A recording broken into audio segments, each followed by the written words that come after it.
Greetings, dear subscribers and casual listeners of my channel. Everyone knows how much the Weasley family did for Harry Potter. They took him in, accepted him, fought beside him. They became his real family. But even familiar heroes have their secrets, because many things were left off screen in the films. In the Harry Potter books, there are moments that make the Weasleys feel even more alive, complex and intriguing. Today, I'll tell you things you'll never see on screen. Enjoy the video. Number 1. Percy saw Fred fall. He returned unexpectedly, right in the midst of chaos as the family was preparing for the final battle. Percy appeared through the portrait hole from the Hog's head, gaunt, ashamed, but determined. After years of quarrels, isolation, and loyal service to the ministry, Percy finally took a step back toward his family. He apologized. They forgave him, they embraced, but the joy was brief. During the Battle of Hogwarts, Percy fought side by side with Fred. They were together again, joking like old times, but a sudden explosion shattered that moment forever. Fred fell, and Percy was the first to rush to his brother's body, crying, pleading, grieving in a way no battle could silence. It was a brutal price to pay for the distance he had once chosen. Number 2. Percy turned his back on his family, but it hadn't always been that way. Percy was always the most ambitious of the Weasleys. He built his career at the ministry, proudly flaunted his achievements, and seemed deaf to how far he was drifting from home. He worked under Bartemius Crouch, then became assistant to the minister himself. When Fudge denied Voldemort's return and labelled Harry and Dumbledore liars, Percy sided with power. He cut ties with his family. He believed he was right, that truth lived in documents, not in emotions. Years passed. Voldemort returned. The ministry fell. And yet Percy didn't come back right away. His return was late, but heartfelt. He realized that family isn't just a word. It's blood, pain, forgiveness, and love that waits for even those who have strayed. Number 3. The twins won a bet at the Quidditch World Cup. Harry was never bored around Fred and George, but in Goblet of Fire, they outdid themselves. At the Quidditch World Cup, full of fireworks and leprechauns, they made a wild bet. Ireland would win, but Victor Crumb would catch the snitch. That's exactly what happened, and that's exactly how they lost their money. Ludo Bagman, a gambling bureaucrat and swindler, took their bet and paid them in leprechaun gold, shiny and vanishing within hours. The twins didn't forgive him. They chased him, demanded what they were owed. But Bagman, like his honor, disappeared. This episode explains a lot why Fred and George grew to distrust authority, why they opened Weasley's Wizard Wheezes, a store for those who choose to laugh in the face of it all. Number 4. Charlie Weasley helped organize the Triwizard Tournament. Charlie, the most mysterious of the Weasleys. He doesn't appear often on screen, avoids drama. He just loves dragons, and for them, he left for Romania. But in Goblet of Fire, he returned, first for the World Cup, then he stayed for the Triwizard Tournament. He was the one who delivered the 4 dragons for the first task. And not just any dragons, females guarding their eggs. He knew they'd fight to the last breath. After the tournament, Charlie left again, but when Dumbledore began seeking allies, he didn't hesitate. He joined the Order, fought at the Battle of Hogwarts, quietly, steadily, as always. Number 5. Bill Weasley's appearance. I thought he'd be like Percy, Harry mused in surprise when he first saw the eldest Weasley. But Bill was different. Long hair, ponytail and earring, dragon hide boots. He looked more like a rock star than a bank clerk. But that's exactly how he worked at Gringotts, and took on the most dangerous missions. Molly disapproved of his look, tried to persuade him to cut his hair. But Bill stood firm. Not just in style, in strength, loyalty, and readiness to stand up when it counted. He came to the World Cup, supported Harry during the tournament, and was always close when the storm began. Number 6. The beginning of Bill and Fleur's relationship. Fleur Delacour didn't fall in love immediately. At first, it was curiosity. Bill was unlike other men, strong, calm, confident. They met again at Gringotts, working side by side. The Weasleys didn't welcome her warmly. Ginny scoffed, Molly was discontent. They thought she was cold, arrogant, stuck up, but everything changed after Fenrir Greyback's attack. Fleur didn't turn away. She stayed with Bill even after his face was marred by scars, even after he changed. She said, "I am good-looking enough for both of us." And in that sentence lay all her strength. After that, even Molly couldn't hold back her tears. Number 7, Bill was attacked by Fenrir Greyback. The night Dumbledore fell. The battle atop the Astronomy Tower. One of the darkest chapters of them all. While Harry was with the headmaster, Death Eaters breached Hogwarts. Among those who fought was Bill, and it was he who faced Greyback, the most savage werewolf in the magical world. Fenrir wasn't in wolf form, but he still managed to claw into Bill's face. The scars remained, not just on his skin, but deep within. His tastes changed, new strange instincts appeared. But he remained Bill, still strong and kind, and Fleur remained beside him. It was a true victory, not in battle, but in love. Number 8. Why Molly didn't want the twins to open a joke shop. Molly Weasley never saw joke products as a career. She wanted her sons to have safe, proper jobs, something in the ministry, something secure. So when Fred and George announced they were dropping out of Hogwarts to open a joke shop, she was horrified. "You're throwing your lives away," she cried. She called their inventions childish, dangerous, even irresponsible. In Order of the Phoenix, when they tested skiving snack boxes at home, Molly shouted at them to stop wasting their talents. She didn't see entrepreneurs. She saw two boys risking everything on tricks and fireworks. But when she stepped into Weasley's Wizard Wheezes for the first time in Half-Blood Prince, she stopped in the doorway and stared. The shop was packed. The windows glittered with colour. Students and adults crowded around shelves of magical wonders. Fred handed her a puking pastille with a grin. George offered a discount. Molly didn't laugh, but she didn't scold either. Something in her eyes softened. Later she told Arthur, "They've really made something of themselves, haven't they?" It wasn't the path she wanted for them, but it was theirs. And she was proud, even if she still lost sleep over it. Number 9. Arthur Weasley's obsession with muggles. Arthur Weasley didn't just study muggles, he adored them, their plugs, their batteries, their buses and tea bags. To him, every object from the non-magical world was a miracle. In Chamber of Secrets, he enchanted a battered turquoise Ford Anglia to fly, and made it invisible, stretchable, and entirely illegal. Molly was furious. "What exactly is the function of a rubber duck?" Arthur once asked Hermione, eyes wide with genuine wonder. It wasn't a joke, he wanted to know. Every muggle invention felt like a puzzle he needed to solve. His fascination often got him into trouble at work. He was head of the Misuse of Muggle Artifacts office, and the first to break the rules he enforced. When the enchanted car crashed into the Whomping Willow, Arthur faced a full inquiry at the Ministry. But even then he didn't regret it. His passion wasn't just curiosity, it was respect. He saw magic in muggles long before others did. And though Molly rolled her eyes at the clutter he dragged home, Arthur never stopped asking questions, because in every toaster and spark plug he saw something worth understanding. Number 10. Ginny was a popular and talented Quidditch player.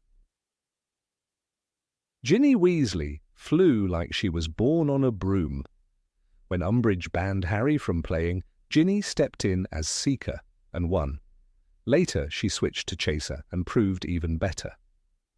In Half-Blood Prince, she scored so fast and so often that even Zachariah Smith, the most annoying commentator in Hogwarts, had to admit it.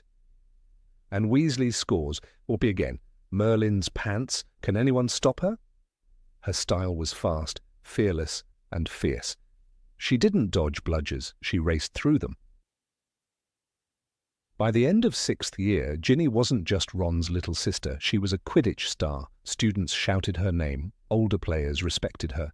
And Harry noticed. He watched her soar across the pitch, confident and blazing, and felt something shift. Her success wasn't handed to her. She earned it, match after match. Even Fred and George, the school's unofficial kings of chaos, started calling her the best flyer in the family. Ginny didn't just play Quidditch, she ruled it. Number 11. The Weasley family clock showed danger. The Weasleys didn't need news reports to know danger was near. They only had to glance at the family clock. It wasn't like any other. No numbers, no ticking hands. Just golden pointers, each engraved with a name. Arthur, Molly, Bill, Charlie, Percy, Fred, George, Ron, and Ginny. Around the edge were words instead of hours. Home, school, work, lost, hospital, prison, and the one no one ever wanted to see. Mortal peril. After Voldemort's return, every hand on the clock swung to that final place. All of them. Even the ones who weren't near the fighting. Even Percy, who was still estranged. The clock didn't lie. It didn't care about politics. It simply showed the truth. And the truth was terrifying. The war had reached them all. No one in the burrow slept easily after that. The clock stood in the kitchen, silent and still, every pointer frozen in fear, a quiet symbol of how fragile life had become. Number 12. Molly fought and defeated Bellatrix Lestrange. The hall was chaos. Spells lit the air like lightning. Screams and smoke filled every corner of Hogwarts. And then it happened. Ginny Weasley nearly died. A curse from Bellatrix Lestrange missed her by inches. It was fast, too fast, but not faster than a mother's fury. Molly Weasley stepped forward like a storm. Her eyes burned. Her voice shook the stone walls. "Not my daughter, you bitch." The spell was already flying from her wand. Everyone froze. Bellatrix laughed at first, but it didn't last. Molly fought like no one expected, precise, fearless, deadly. "You will never touch my children again," she shouted, hex after hex, slicing through Bellatrix's wild attacks. This wasn't just defense, it was justice. Bellatrix Lestrange, murderer of Sirius Black and countless others, fell under Molly's final curse. Her body crumbled to the floor. The room went silent. People stared. No one spoke, not because they were shocked Bellatrix was dead, but because of who had done it. Molly, a mother, a house witch, the woman who knitted jumpers and made stew. She stood tall, wand shaking in her hand, still burning with the heat of what she'd done. In that moment, she wasn't just a parent protecting her child. She was a warrior, and the world saw what love could look like when it had nothing left to lose. Number 13, Hermione became part of the Weasley family.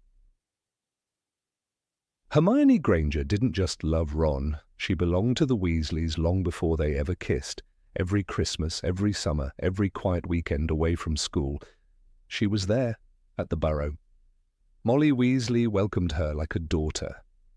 Not because she had to, but because she saw something in Hermione, a fierce kindness, a loyalty, a girl who gave up everything to fight for what was right. In Half-Blood Prince, there's a small but powerful moment. Molly gives Hermione a gift, a family heirloom, a magical clock hand with her name on it. Only family members get one. And now Hermione's name moved along the old face of the clock, right beside Arthur and Ginny and Fred. When Hermione wiped her parents' memories to protect them from Voldemort, she had no real home left. She erased herself from their lives. She even gave them new names, new lives in Australia. But at the Burrow, there was always a place for her. Molly cooked for her. Arthur asked her questions about muggle gadgets. Even Percy, stiff as ever, nodded at her like she belonged. And Ron. Ron never saw her as a guest. She was simply there, as steady as the walls. George once joked that if she ever stopped coming around, the ghoul in the attic would probably leave from heartbreak. The bond wasn't just romantic, it was real, warm, human. When Fred died, Hermione helped carry the grief like it was her own. She stood beside Ron in battle, she hugged Molly in silence. She never needed a wedding to make her a Weasley. Not really. She already was one. By choice. By love. By every moment she stayed when it would have been easier to walk away. Number 14. Ginny had a deep connection to Tom Riddle. Ginny Weasley didn't know she was writing to a memory of Tom Riddle. She only thought the diary was magical. Something fascinating and kind, something that listened. At 11 years old, alone in a giant castle where her brothers had their own lives, Ginny needed someone who seemed to care. So she told the diary everything. Her fears, her crush on Harry, her worries about not fitting in. And Tom answered. He was gentle at first, understanding. But every word she wrote gave him more power, more control. In the Chamber of Secrets, Riddle says it himself. I grew stronger on a diet of her deepest fears, her darkest secrets. By the time Ginny realized something was wrong, it was too late. She had been blacking out, waking up with no memory. And students were being attacked. Cats were hung from torches. Threats appeared on the walls. Her hands had done it, but she hadn't known. And the diary never warned her. It had already begun using her body to open the Chamber of Secrets. Ginny threw the diary away in a moment of terror. But it wasn't enough. Tom was too strong by then. He fed off her life to return to form. In the final moments, she lay cold and still beside the basilisk statue, her spirit nearly drained. Riddle stood before Harry, gloating. She poured her soul out to me, and her soul happened to be exactly what I needed. It was Harry who saved her, with Fawkes, the sword of Gryffindor, and a burst of courage stronger than any hex. Afterward, Ginny never spoke much about it. But she changed. She learned to shield her feelings, to fight back, to stand tall. That darkness left a scar not on her skin, but somewhere deeper. She had come close to death, and to losing herself, and yet she lived, stronger, quieter, and with a secret she carried always. She had once been the puppet of the Dark Lord, and survived. Number 15. The Weasleys were tied to ancient magic. Of all the magical families that shaped the events of the Second Wizarding War, none seemed so paradoxical in their quiet power as the Weasleys. Often dismissed for their lack of fortune, mocked for the frayed hems and hand-me-down cloaks, the Weasleys never wore their heritage as a badge. And yet, those who paid attention, true scholars of magical bloodlines, would catch the unmistakable scent of something ancient clinging to their name. Professor Slughorn, master of networking and admirer of old wizarding families, let it slip in Half-Blood Prince when he called Arthur Weasley one of the old purebloods.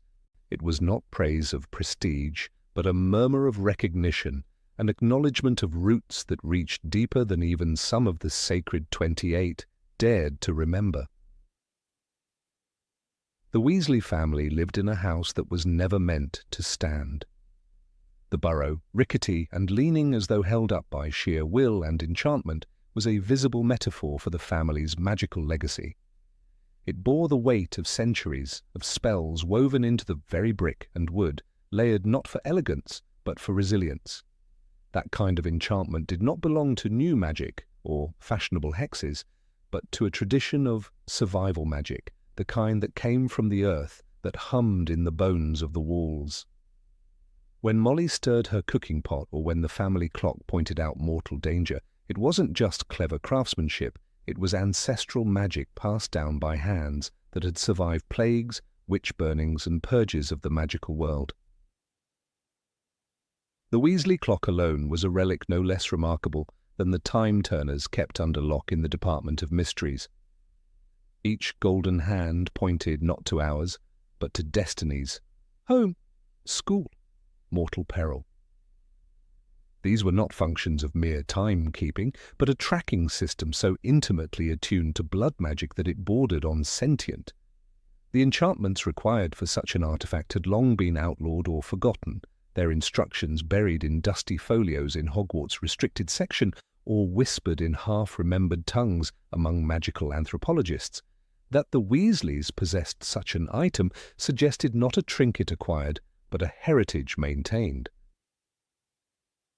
Bill Weasley's tattered old hat worn during his youth at Hogwarts was another seemingly trivial object that told a different story upon closer inspection. When Fleur Delacour first set eyes on the hat, she remarked with disdain at its condition. But Bill, who worked for Gringotts and knew the value of old magic, kept it not from sentiment but from caution. The fabric had been imbued with defensive runes long before he was born. Invisible to the naked eye, these glyphs repelled minor hexes and whispers, shielding the wearer from the subtle intrusions of dark magic. Bill wore it often during curse-breaking expeditions, not because it brought him luck, but because it carried the Weasley family's old protective enchantments, runes that predated even the goblin rebellions. Charlie Weasley, who spent most of his adult life among dragons, had once joked that the creatures liked him. But those who knew the deep traditions of draconic magic understood that Charlie's connection went beyond skill or bravery. The Weasleys had been keepers of magical beasts for generations. In the hills of Devon, where the burrow now stood, tales spoke of red-haired men who whispered in Parselmouth-like hisses to winged serpents. The ancient kinship between certain magical families and dragons was well documented in the records of the Department for the Regulation and Control of Magical Creatures. Charlie's uncanny bond with these creatures was not coincidence, it was inheritance. He carried a bloodline that dragons remembered. Even Percy, the most estranged of the siblings, walked with echoes of the past. His obsession with rules and structure masked an instinctive magical discipline inherited from forebears who practiced controlled forms of incantation in ritual circles. During the Second Wizarding War, when Percy finally returned to fight at Hogwarts, his shield spells were unnaturally precise, his counter-curses flawless. It was as though, when pushed beyond pride, something older awakened in him. The ghosts in the Great Hall might have watched him not as a ministry bureaucrat, but as a conjurer shaped by time. Fred and George, for all their mischief, were not just talented pranksters, they were alchemists in disguise. The creation of extendable ears, skiving snack boxes, and Peruvian instant darkness powder was not merely clever innovation. Their shop was filled with potions and devices that rivaled the work of Renaissance inventors. What few realized was that their success came not just from intellect, but from intuitive magic, an unconscious channeling of arcane knowledge buried deep in their line. Their connection to the magical currents around them was instinctive, even primal. They played with magical laws the way musicians play with notes handed down through generations. Their father tinkered with muggle artifacts, but the twins were touching something far older, the art of magical transformation that dated back to the earliest days of wizarding experimentation. Ginny Weasley, perhaps the quietest in the lore of ancient magic, carried within her the most volatile of magical traits, receptivity to possession. In Chamber of Secrets, she became the unwitting vessel of Tom Riddle's diary. But that susceptibility was not a weakness, it was a sign of magical permeability, a trait studied in old magical families who were often chosen as seers, oracles, or mediums. Ginny's capacity to channel powerful magic, later seen when she fought fiercely in Dumbledore's army in the Battle of Hogwarts, was seeded long before her birth. It was the mark of a witch who had been touched by currents too vast to measure, shaped by ancestral flows she didn't even know existed. Number 16, the Weasleys had a garden gnome at home. In Harry Potter and the Goblet of Fire, there is a brief, almost hidden gem of a moment that reveals a curious detail about the Weasley household, one that never made it into the films and thus remains a quiet secret known only to devoted readers of the books.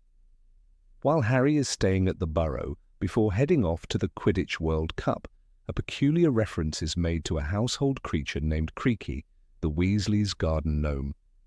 This is not one of the wild, mischievous gnomes infesting their garden, those creatures Arthur Weasley finds amusing and Molly despises. No, Creaky is something different, described in passing. Almost as if not worth more than a sentence or two, he is their domesticated garden gnome. It is a sentence that demands attention because it reveals far more about the Weasley family than meets the eye. When Ron mentions Creaky, he is not being grandiose. He speaks of the gnome with an air of offhand amusement, noting that Creaky helps out in the garden but is more of a hindrance than a help. This character, so easy to overlook, offers a glimpse into the texture of life at the Burrow, where even magical creatures who are usually expelled or repelled by wizardkind are not only tolerated but named and accepted. Ron's tone is one of teasing affection, suggesting a dynamic closer to that of a family pet than a servant. He says, "Mum says he's been in the garden since before Bill was born." That kind of detail paints Creaky as almost a Weasley in his own right, a harmless mischief-maker who simply exists in the domestic fabric of the house without drawing too much notice or causing offence. It's easy to imagine Creaky scuttling about the overgrown pumpkin patch behind the Burrow, tugging at weeds with a kind of urgent futility, chased by gnome-hunting cats or giggling Weasley twins. One could envision Molly letting out a tired sigh as he accidentally tramples her cabbages, but never raising her wand in anger. Arthur might chuckle and make a note in his battered journal about the habits of tamed garden gnomes. The very fact that Creaky is named at all suggests a level of affection.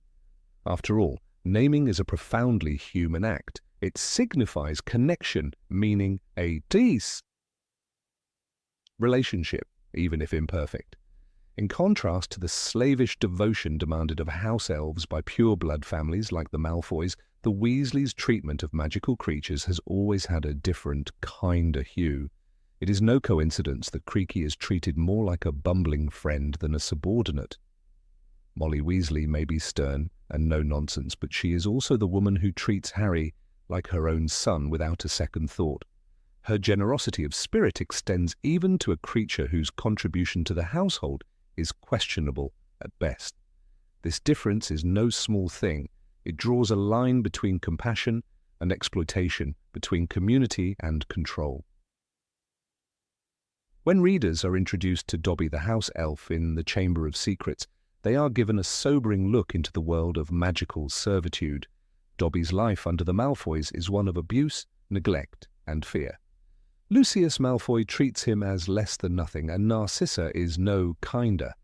Dobby's trembling obedience, his tendency to harm himself when he speaks out of turn, is a tragic reflection of the cruelty built into the very institution of house elf servitude. It is a dark stain on wizarding society, and one that Rowling clearly wants the reader to reckon with. Now, set Dobby's story next to Creaky's. It's not a perfect comparison. Creaky is a gnome, not a house elf, and he is not bound by magic to serve, but the symbolic contrast remains powerful. Creaky is not exploited. He is not punished. He is not given orders that he must follow. Instead, he is tolerated, even liked, despite his frequent incompetence. The Weasleys' attitude toward Creaky reflects their broader moral compass, messy, forgiving, and warm. This is a family who may be poor in gold but rich in humanity. The Burrow itself is a place where normal rules don't quite apply. The clock doesn't tell time but tracks the family's location and safety. Gnomes run riot in the garden, ghoul moans come from the attic, and dishes clean themselves in the sink. It is a home of organized chaos, held together by the strength of love and shared history. Creaky fits into this landscape perfectly, a living, breathing reminder that even the smallest creatures have their place. In a home full of life and laughter, where chaos is embraced, a useless gnome isn't a problem. He's just part of the family story. This warmth extends beyond Creaky. The Weasleys' treatment of other magical creatures reinforces the pattern. Arthur is fascinated by muggle artifacts, but also deeply interested in understanding magical beings. When he interacts with the goblins at Gringotts or with the centaur Bane during the Second Wizarding War, there is always a note of respect in his voice. He may be awkward or naive, but never condescending. His curiosity is sincere. It's this openness that makes the Weasleys so deeply likable in a world where prejudice runs rampant. When the war intensifies and the Ministry begins cracking down on half-breeds and non-humans, the Weasleys do not turn away. They are at the forefront of resistance. Bill marries Fleur Delacour, a part-Veela. Charlie works with dragons. Fred and George hire goblins and joke-shop pranksters from all corners. Even Percy, with his misguided loyalty to the Ministry, comes back in the end. Creaky, though long forgotten by readers by that point, could very well still be tottering in the garden, unnoticed by the world but valued nonetheless. Number 17. The family owned rare magical artifacts. In the heart of the English countryside, nestled among rolling hills and crooked fences, stood the Burrow, home to the Weasley family. To the casual observer, the house looked like it had been assembled by a daydreaming architect using mismatched parts from a dozen other buildings. But to those who had the pleasure or surprise of stepping inside, the Burrow was more than a home. It was a living museum of magical oddities, a quiet repository of artifacts both whimsical and mysterious. And while the films skimmed over these delightful details, readers of J.K. Rowling's books were treated to a richer portrait of the Weasleys' enchanting world, one filled not only with warmth and chaos, but also with rare and peculiar magical artifacts hidden in plain sight. It's easy to assume that a family constantly described as poor would lack valuable magical objects. Ron himself often lamented his hand-me-down robes and second-hand wand. Even the family's owl, Errol, was described as ancient and feeble. Yet beyond the cracked dishes and worn-out furniture, the Burrow held magical items of a kind not commonly found even in the homes of the wealthier wizarding class. These weren't items that would fetch hundreds of galleons in Diagon Alley. Their worth wasn't measured in gold. Instead, they revealed something far rarer, a deep-rooted connection to magic as a way of life, where enchantment wove itself into everyday domesticity. One of the most curious objects in the Burrow was the Weasleys' grandfather clock. It didn't tell time. Instead, it featured 9 golden hands, each bearing the name of a family member, and a dial marked with phrases such as time to feed the chickens, lost, prison, and the ominous mortal peril. It tracked not moments, but the well-being and whereabouts of its family. While it appeared briefly in the films, its full nature and peculiar precision were never explored. In Harry Potter and the Half-Blood Prince, it is noted, Mrs. Weasley glanced at the clock in the corner. Harry recognized it at once. It had 9 hands, one for each member of the Weasley family, and a face marked with things like home, school, and work. But there was only one hand visible now, and it was pointing to mortal peril. This magical heirloom was not just rare, it was potentially unique, an object that revealed the heart of the family's emotional life and their unspoken fears. Another rarely mentioned artifact was the magical wastebasket in the Burrow's kitchen. Seemingly mundane, it was anything but. According to Rowling's extended descriptions, this wastebasket had a mind of its own. It didn't wait passively for trash to be thrown in. It actively rejected what it deemed unacceptable. When Fred tried to dispose of a pair of broken dung bombs, the wastebasket flung them back at him with startling force. Ron once told Harry that it had bit him when he attempted to throw away one of his old sweaters. Its enchantment was not about function, it was about character. The bin was judgmental, whimsical, and often violently opinionated. It reminded everyone in the house that magic, even in its most domestic forms, demanded respect. In the sitting room, there was a battered old carpet that most visitors simply assumed was a hand-me-down, like most things in the Burrow. But Ginny once confided to Hermione that the rug had a nasty habit of trying to eat children. As a toddler, Fred had apparently spent several terrifying minutes entangled in its folds while it tried to digest him. Molly Weasley had to wrestle him free, and the rug had since been relegated to a corner of the room where it sulked, waiting for another opportunity. Such enchantments hinted at old magic, possibly pre-regulation, perhaps unintentional, or maybe even mischievously designed by a long-forgotten ancestor. On the burrow's kitchen shelves sat an assortment of pots and pans, each with its own personality. Most famous were the self-scrubbing saucepans which scrubbed themselves in the sink with mechanical precision. But not all of them were cooperative. One cauldron, used primarily for porridge, had to be convinced each morning to cooperate, otherwise it would burn the oats out of spite. The spells that enchanted these items weren't listed in textbooks. They were most likely handed down through generations, modified by mothers and grandmothers who understood that a magical household required objects with souls, or at least opinions. During the events of Harry Potter and the Deathly Hallows, the Weasleys' wireless radio became a lifeline, not just for the family, but for the entire wizarding resistance. While most magical radios played only approved content under Voldemort's regime, Arthur Weasley modified an old model to tune in to Potterwatch, a secret broadcast led by Lee Jordan and others. "This is Royal with the news," it once said, crackling through the static. The radio didn't just defy the ministry, it symbolized the ingenuity and courage of a family that refused to submit to tyranny. A muggle-born might marvel at the technology, but a wizard would see something rarer, a home-crafted piece of resistance, alive with defiance and purpose. Perhaps the strangest magical artifact in the burrow was an antique mirror, kept tucked away in the attic under a faded sheet. It was rumoured among the Weasley children to show you the face of anyone who said your name aloud, no matter where they were. Fred and George once tested it by hiding in the garden and shouting each other's names. The mirror didn't show them their own reflections. It showed them each other's faces, eyes wide with mischief and curiosity. It wasn't quite a two-way mirror like the one Sirius gave Harry, but it possessed a different kind of charm. It was a magical link between the self and the world, one that responded not to wand work, but to being called.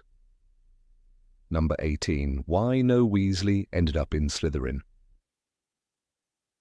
The Great Hall was silent, but for the rustle of the sorting hat, its ancient folds shifting as it weighed the mind of yet another 11-year-old. Over the centuries, it had sorted countless witches and wizards peering into their deepest selves. Yet when young Ron Weasley stepped forward, his freckled face pale with anxiety, the hat hardly needed a moment. "Another Weasley, eh?" it mused with faint amusement, for it knew the flavour of this family well. The Weasleys were Gryffindor's everyone, not because of accident, not because of legacy, but because their hearts burned with that particular brand of courage that defined their bloodline. From Arthur Weasley's quiet resistance within the ministry to Ginny's reckless bravery in the Department of Mysteries, every member of the family carried a core of fire that had long marked Gryffindor's chosen. When Arthur was at Hogwarts, he had not made a show of himself, nor had he craved the spotlight. But his compassion for Mugglekind and his refusal to treat blood status as a hierarchy had already set him against the silent codes of Slytherin. He had been mocked for his interests, scorned for his lack of ambition, but Arthur held to his beliefs like a knight to his sword. In a school where purity of blood was too often whispered as gospel, Arthur stood apart, and that meant standing with courage. Molly Prowett had once been fire wrapped in girlhood. Her fury was the kind that burned for justice, not dominance. She hexed boys who teased first years and stood between bullies and their prey. Even back then she had been the kind of Gryffindor the house treasured, fierce in her love, merciless in her protection. Her twin brothers, Gideon and Fabian, would later die for the cause against Voldemort, their deaths marked by Alastor Moody's grim comment, "They fought like heroes." That same blood ran through Molly, and through the children she raised. It was no coincidence. The house didn't define the Weasleys. Their souls did. When Bill arrived at Hogwarts, tall for his age and already the image of quiet leadership, the Sorting Hat barely touched his head. Bill's choices later in life mirrored that decision. He joined Gringotts not for wealth or influence, but for a thirst for knowledge and danger. He worked in Egypt among curses and tombs, yet when the Second War came, he returned home, choosing family over career. That was a Gryffindor's path, not the pursuit of personal greatness, but of service. Even after Fenrir Greyback mauled him, Bill's defiance didn't dim. He married Fleur, scars and all, defying even his mother's biases. That was his kind of bravery. Charlie was next, and he too landed in Gryffindor without question. With a grin full of trouble and eyes for dragons, Charlie chased freedom more than ambition. He had the makings of a Slytherin in intellect and cunning, but not the soul. He didn't crave power, only purpose. He could have risen through the ministry or made a name in international circles, but instead he chose Romania and flame-breathing beasts. That choice said everything, not for glory, not for control, but for the love of challenge. That was the Weasley way. Percy was the anomaly, the one whose sorting might have whispered green and silver if he had let it. Ambitious, rule-bound, and hungry for recognition, Percy flirted with the qualities Slytherin cherished. But still the Hat had seen something deeper, a fear not of obscurity, but of failing to live up to his family. Percy's alignment with the ministry in his later years reflected his ambition, but also his misguided belief in order over love. Yet when the war broke open and blood spilled on Hogwarts stone, Percy came back. He fought alongside Fred, weeping in battle, a brother first and a bureaucrat no longer. Slytherin would have rewarded his cleverness. Gryffindor redeemed his heart. The twins, Fred and George, were never in question. Their sorting might as well have been a shout. Bravery came in many forms, and theirs wore the face of laughter in the face of fear. During their final year, when Umbridge spread her cruelty across the school like ink in water, Fred and George turned rebellion into art. They didn't fight with fists or wands alone, but with fireworks and mockery, defying a regime that thrived on fear. Their exit, on brooms with explosions in front of the whole school, was pure Gryffindor. Their mischief was never cruelty, their aim was always justice. Ron, the sixth child, bore the weight of his brother's legends. As the Sorting Hat rested on his head, he begged not for glory, but for relief. Not Slytherin, he thought frantically. The Hat responded, "You could do well there." But it knew the truth. Ron's bravery wasn't loud or polished. It was the bravery of a boy who stood by friends when he was afraid, who returned to the chessboard in his first year, knowing he might die, who left Harry in frustration, but returned in love. That is the kind of courage Gryffindor values most, not fearlessness, but choosing to act in spite of fear. Ginny, the youngest, had fire from the start. Sorted within seconds, her path was always clear. She defied Tom Riddle, survived possession, and emerged with more strength than scars. She grew into a warrior, one who faced Bellatrix Lestrange and cursed her with righteous fury. Ginny didn't just belong in Gryffindor, she embodied it. Her kindness, humour, and sheer nerve made her a quiet force. Even when Harry broke up with her for her own safety, she refused to crumble, telling him, "It's for some stupid, noble reason, isn't it?" That was the Weasley heart, bold, loyal, and unyielding. What makes the absence of any Weasley in Slytherin truly remarkable is not luck, but legacy. The Sorting Hat considers where you wish to go, yes, but it also sees what lies beneath. And in the case of the Weasleys, there was never a hunger for control, never a thirst for dominance. The qualities that often lured others to Slytherin, ambition, elitism, cunning, had no fertile ground in their hearts. They weren't naive to Slytherin's strengths, they simply valued different things. To the Weasleys, bravery mattered more than victory, compassion more than cleverness, and integrity more than legacy. Still, the family never raised their children to hate Slytherins. Molly Weasley scolded Ron for judging others too quickly. When he scoffed at Draco Malfoy in their first year, she reminded him, "You don't judge people before you meet them." Arthur, too, held no disdain. Even in the Ministry, when Slytherin-born wizards mocked his fascination with muggles, he didn't return their scorn. He fought back not with hatred, but with quiet defiance and relentless principle. They taught their children the same: judge a person by their actions, not their scarf. This foundation became crucial during the Second Wizarding War, when the lines between houses hardened and fear poisoned old rivalries. Many saw Slytherin House as a nest of traitors, yet the Weasleys never joined that chorus. When the DA was formed, they welcomed all. When the final battle came, they didn't fight for Gryffindor. They fought for Hogwarts. That distinction matters. It was never about house pride. It was about justice. Even when faced with betrayal, they held to that belief.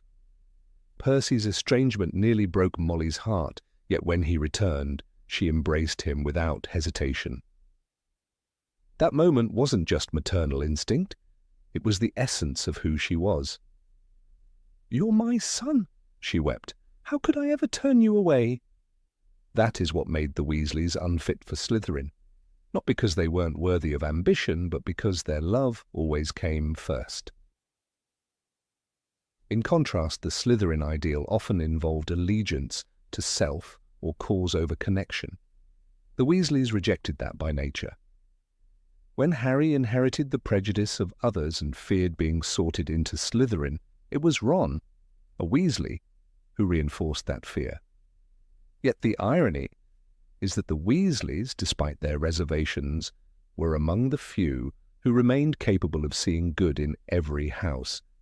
It was Ron who later risked his life to save Draco. It was Ginny who never mocked others for their sorting. Their initial bias faded when faced with truth. There was never a Weasley who craved power for its own sake. Their ambitions were always tied to principle. Arthur didn't aim to become minister, he wanted to protect the vulnerable. Bill didn't seek promotion, he wanted adventure and love. Even Fred and George, who built a business empire, did so with humour and heart. Their shops sold jokes, not poisons. Their wealth brought joy, not fear. The Weasley name became synonymous with integrity, something no sorting hat could ignore. The idea that all Slytherins are villains is a falsehood, of course. Slughorn was a Slytherin, and he returned to fight at the end. Snape was a Slytherin, and his love saved the world. But the sorting hat didn't ask only what house you could survive in. It asked where you belonged. The Weasleys never belonged to shadows. Their courage didn't require calculation. It came instinctively. Their loyalty wasn't selective. It was absolute. The last war tested all houses, and in that crucible, the Weasley legacy stood unshaken. Fred's death was a wound that never healed, yet his life was proof of what Gryffindor truly meant. His laughter amid darkness, his willingness to die for what was right, that was the final testament. And when Molly stood face to face with Bellatrix and roared, "Not my daughter, you bitch," she didn't speak as a witch, she spoke as a lioness.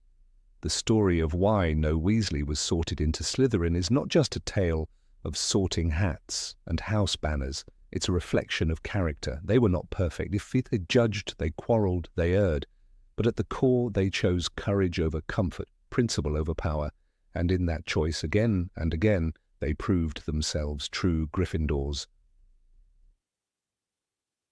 Number 19. How Bill Learned to Work with Goblins. Bill Weasley had always been a curious soul. Even in his youth, long before his name became associated with dragons, goblins, and ancient tombs, he had shown a particular interest in things that were old, complicated, and enchanted. Unlike his brothers, who often chased Quidditch balls or dreamed of joke shops, Bill had wandered the halls of the burrow with a nose buried in books about curses, traps, and magical civilizations. So it wasn't surprising that when he graduated from Hogwarts, he chose a profession that involved wandering through dusty ruins and solving puzzles set centuries ago by wizards long dead. What many fans of the films don't know is how deeply Bill's journey with goblins shaped his character and his understanding of the magical world. As a curse breaker for Gringotts, Bill was stationed in Egypt, far from the cosy warmth of the burrow and the soft red hills of Devon. Egypt, with its harsh sun and bone-dry winds, was a land of secrets. Bill had arrived not to count coins or shuffle parchment, but to walk through forgotten tombs that were often filled with hexes designed to kill anyone foolish enough to breach them. Gringotts had a long history of financing expeditions to retrieve gold and magical artifacts from such places, but only when protected by skilled curse breakers. It was in those tombs, under the supervision of goblin financiers and archivists, that Bill came to understand how goblins viewed the world. To the average witch or wizard, goblins were little more than magical bankers, shrewd, secretive, and fond of gold, but to Bill, who worked side by side with them in the sweltering desert, they were a people of fierce pride, ancient customs, and a very different sense of honor. They didn't believe in ownership the way wizards did. Wizards have a very different concept of possession than goblins, Bill said in Harry Potter and the Deathly Hallows. They consider payment to be a rental at best. One particular excavation left a deep mark on Bill's understanding. He was assigned to a ruined necropolis hidden beneath the sand south of Luxor, a site thought to have belonged to a powerful Egyptian warlock who had stored his entire life's treasures in a labyrinth of vaults. The goblins who accompanied Bill didn't just supervise, they inspected every glyph, noted every curse, and made their own records in a metallic, sharp-edged language unknown to wizard kind. Bill watched them argue over the ownership of a jeweled dagger they uncovered, not with him, but among themselves. The dagger, once traded in goblin markets centuries ago, was now considered returned by the desert, and there was fierce debate over whether Gringotts had the right to claim it. The experience taught Bill that to goblins, objects carried history and memory. If a goblin made a sword and sold it, the act of craftsmanship retained spiritual significance. The buyer may hold the blade but never truly own it. The goblins had not forgotten the ancient betrayals they'd suffered when wizards claimed items forged by goblin hands and kept them without acknowledgement or return. This cultural rift simmered beneath every polite transaction at Gringotts and exploded into fury when trust was broken, something Harry would later experience firsthand with Griphook. Bill was not only learning to dismantle curses, but decoding a mindset. In the evenings, while other wizards might have rested, Bill sat with goblins around low fires in the camps. He listened to their songs, harsh, rhythmic things about betrayal and victory, and learned to read their subtle expressions. He discovered that goblins were not by nature cruel or deceitful. They simply lived in a world where everything, even gold, had meaning beyond its surface. It made him rethink wizarding arrogance, which treated magical beings as lesser. He realized that wizards often made alliances without understanding their partners, and that this ignorance came at a cost. His time in Egypt stretched over several years, and during that time, Bill rose in Gringotts' internal ranks not by political maneuvering, but by gaining the respect of goblins. Few wizards earned that. His honesty, his respect for their culture, and his refusal to claim treasures for himself set him apart. There was a goblin named Ragnok who had once dismissed Bill as another greedy human. But when Bill uncovered an ancient vault cursed with blood magic and chose to warn the goblins rather than take the treasure, Ragnok changed. From then on, Bill found doors open that other wizards never knew existed. These hard-earned lessons became vital in Harry Potter and the Deathly Hallows when Harry, Ron, and Hermione came to Shell Cottage. Bill, scarred by Fenrir Greyback and hardened by war, was no less thoughtful. He warned them against assuming goblins thought like wizards. "The goblin idea of ownership is not the same as ours," he reminded Harry. "They consider the sword to be the rightful property of the maker, not the purchaser." His words carried weight because he had lived the truth of them. Harry was focused on defeating Voldemort, but Bill knew that failure to honor goblin thinking could end the mission before it began. When Harry made his deal with Griphook to steal the sword of Gryffindor from Bellatrix's vault, the seeds of betrayal were already sown. Bill could feel it. He tried to advise caution, but he also knew the urgency. Still, it pained him. He had seen what happened when goblins were used. There were stories in the desert, whispered over campfires, about wizards who stole from goblins and vanished. Their names were never forgotten. Goblins didn't wage open war, but they never forgave. This tension was deeply rooted in history. The Goblin rebellions, long taught as footnotes in Hogwarts textbooks, were nothing short of uprisings against systemic exploitation. Goblins had been weapon makers, goldsmiths, and curse masters. Wizards had used their skills, then denied them wand rights, legal standing, and acknowledgement. Bill knew this. He had seen goblin records in vaults hidden deep beneath Gringotts. Vaults wizards were forbidden to enter. He had read accounts of treaties broken, artifacts seized, and craftsmen's names erased from history. The sword of Gryffindor, forged by Ragnarok I, was a scar still raw in goblin memory. Even during his wedding, to Fleur Delacour, held at the Burrow, there were goblins who sent small gifts, not of gold, but carved stone tokens, symbols of acknowledgement. They did not attend, but their absence was not a slight. It was tradition. Bill respected that. He never spoke of these gestures to most people, knowing few would understand. Goblins operated through signs and legacy, not fanfare. What mattered to them was loyalty, not celebration. It is this dimension of Bill that never makes it to the screen, the man who walked between worlds, trusted by creatures others mistrusted. His knowledge was not in spellbooks, but in scars and silence. He understood that winning a goblin's trust was like winning the favor of the desert. It required patience, humility, and never assuming you were in control. When Harry faced the dragon in Gringotts and escaped with the cup of Helga Hufflepuff, it was not only bravery or luck that carried him through. It was Bill's warning echoing in his mind, a reminder that some enemies do not wear dark cloaks, but smile while holding old grudges. There's a moment in the books where Bill gives Harry a look, not of judgment, but of regret. He knows the line has been crossed with Griphook. And though he doesn't say, "I told you so," his silence speaks volumes. Goblins, once betrayed, rarely offer a second chance. The escape from Gringotts was a miracle, but the damage was done. Trust had been broken. Bill, who had spent years building fragile bridges, watched them collapse in a single, desperate act of war. And yet, even after all this, Bill never stopped advocating for understanding. After the war, when the wizarding world began to rebuild, he urged his colleagues to reconsider the goblins not as tools or threats, but as equals.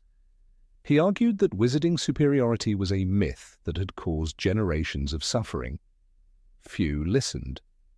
But some did, and in time, perhaps that seed will grow. Because Bill Weasley, the quiet curse-breaker with dragon-tooth earrings and a deep respect for the old ways, had already seen a future where trust might be earned, if not yet given. He never claimed heroism. He didn't boast, but he stood as a symbol of what the magical world might become, if it ever dared to listen. Number 20. Molly homeschooled her children. Of all the secrets woven quietly between the lines of J.K. Rowling's books, one of the most touching and understated truths lies within the walls of the Burrow, hidden beneath piles of mismatched socks and stacks of battered cauldrons. Before any of the 7 Weasley children ever stepped foot into the hallowed halls of Hogwarts, they were taught magic, not by professors, but by their mother. Molly Weasley, often remembered for her warm meals and fierce protective love, carried within her the patient wisdom of a teacher, and for years she was the sole magical educator of her household. In an age when pure-blood families often hired tutors or sent their children to specialized institutions before Hogwarts, Molly, limited by modest means, took it upon herself to prepare her children, one by one, year after year, for the magical world they were soon to join. This is not merely an act of practicality, it's a quiet miracle. Molly didn't have the resources to give her children new textbooks or polished cauldrons or the latest models of wands. But what she did have was knowledge, resilience, and the unwavering belief that her children deserved to stand on equal footing with anyone else. When Bill was a toddler and already showing signs of magical mischief, turning apples into mice and making the curtains catch fire with excitement, Molly sat him down at the scrubbed kitchen table, opened a dusty leather-bound copy of Basic Transfiguration for Beginners, and began teaching him herself. That same book, its spine fraying and covered in hand-sewn patches, would later be passed to Charlie, then to Percy, then the twins, then Ron, and eventually Ginny, each page worn thinner with love. This act of home education may seem small, a quaint, domestic scene in a world filled with dragons and dark lords, but in truth, it represents something far more essential, the idea that greatness often begins in obscurity. Long before Ron ever faced a troll with Hermione or dueled Draco in the dueling club, he had sat at that table with Molly, wand in hand, trying to make a feather levitate. He didn't have the luxury of practice dummies or enchanted tutors. He had his mother's patient voice, her careful corrections, her firm yet loving expectations. "You'll get there, dear. You just have to focus," she would say, and Ron would try again. In Harry Potter and the Philosopher's Stone, Ron steps onto the Hogwarts Express, already familiar with concepts like galleons and gobstones, scabbers, and spellbooks. Unlike Harry, who is bewildered by the sudden entrance into a magical realm, Ron has grown up surrounded by magic, but more than that, he's already learned its structure and language. It is easy to assume that this knowledge came from the environment alone, but the books tell a different story.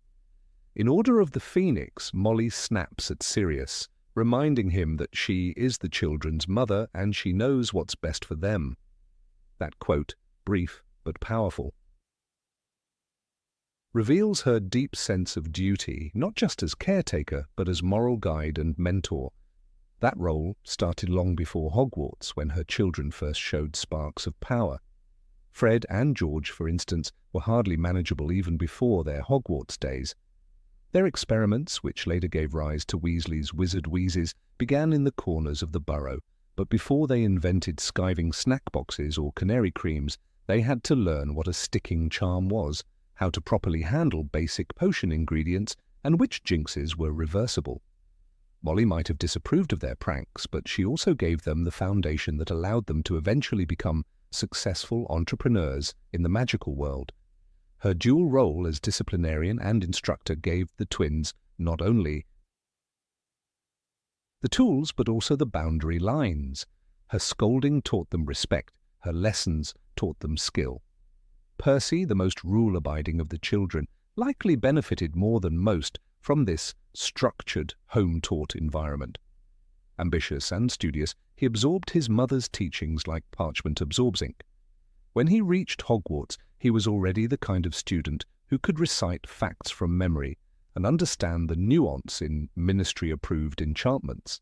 Molly, who herself had gone through Hogwarts and remembered its challenges, crafted her home curriculum to match what she remembered from first-year syllabi. This is never overtly stated in the books, but the implications are unmistakable. How else could the Weasley children, coming from such modest backgrounds, perform so consistently well at school? Then there is Ginny, the youngest and the only daughter.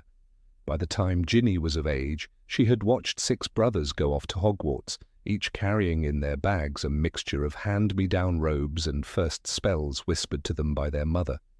Molly had grown more experienced as a teacher with each child, and Ginny, bright and bold, soaked in her mother's lessons.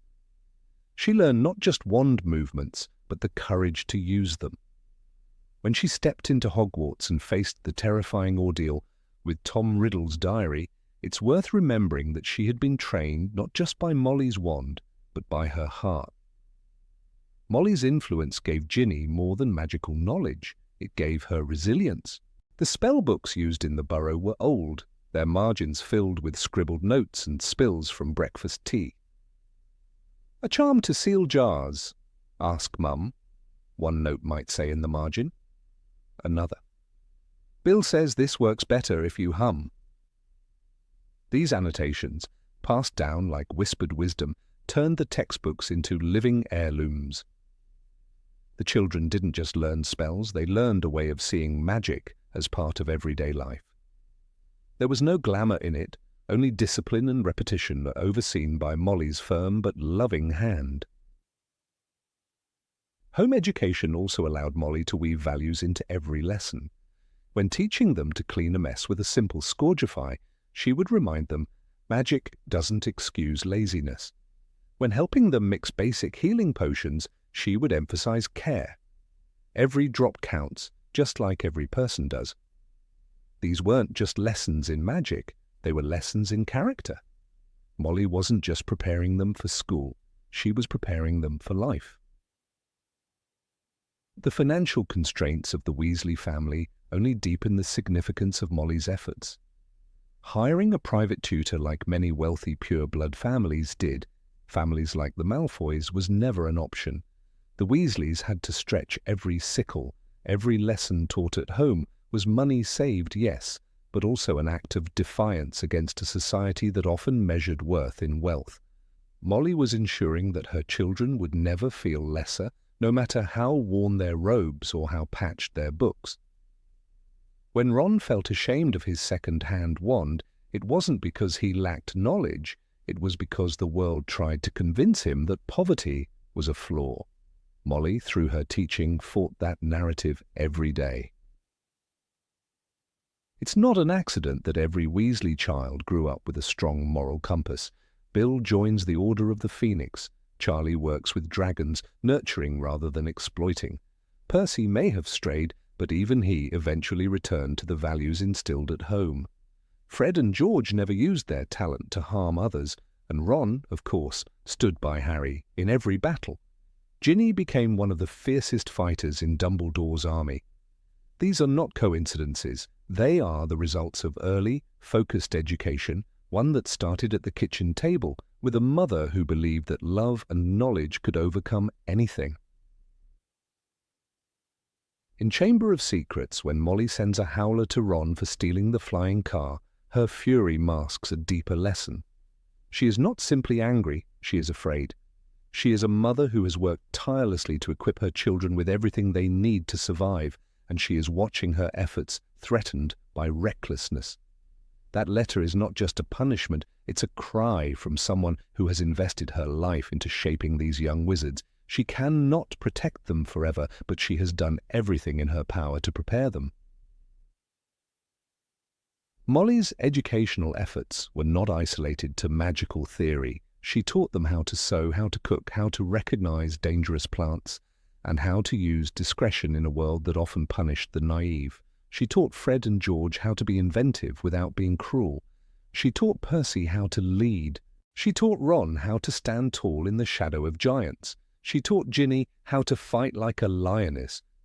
Every child walked away from her lessons changed, empowered, and profoundly aware of what it meant to be a Weasley.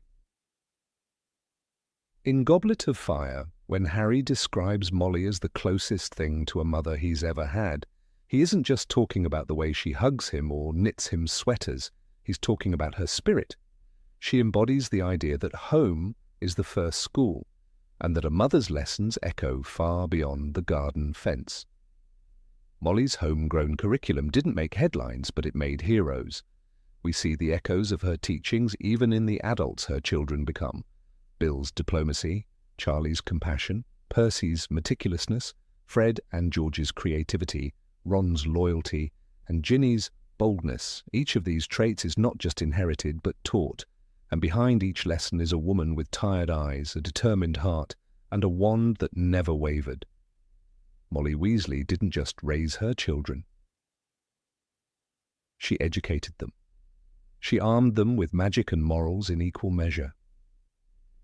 This quiet truth, the homeschooling at the heart of the Burrow, deserves to be acknowledged not just as a fact, but as a legacy.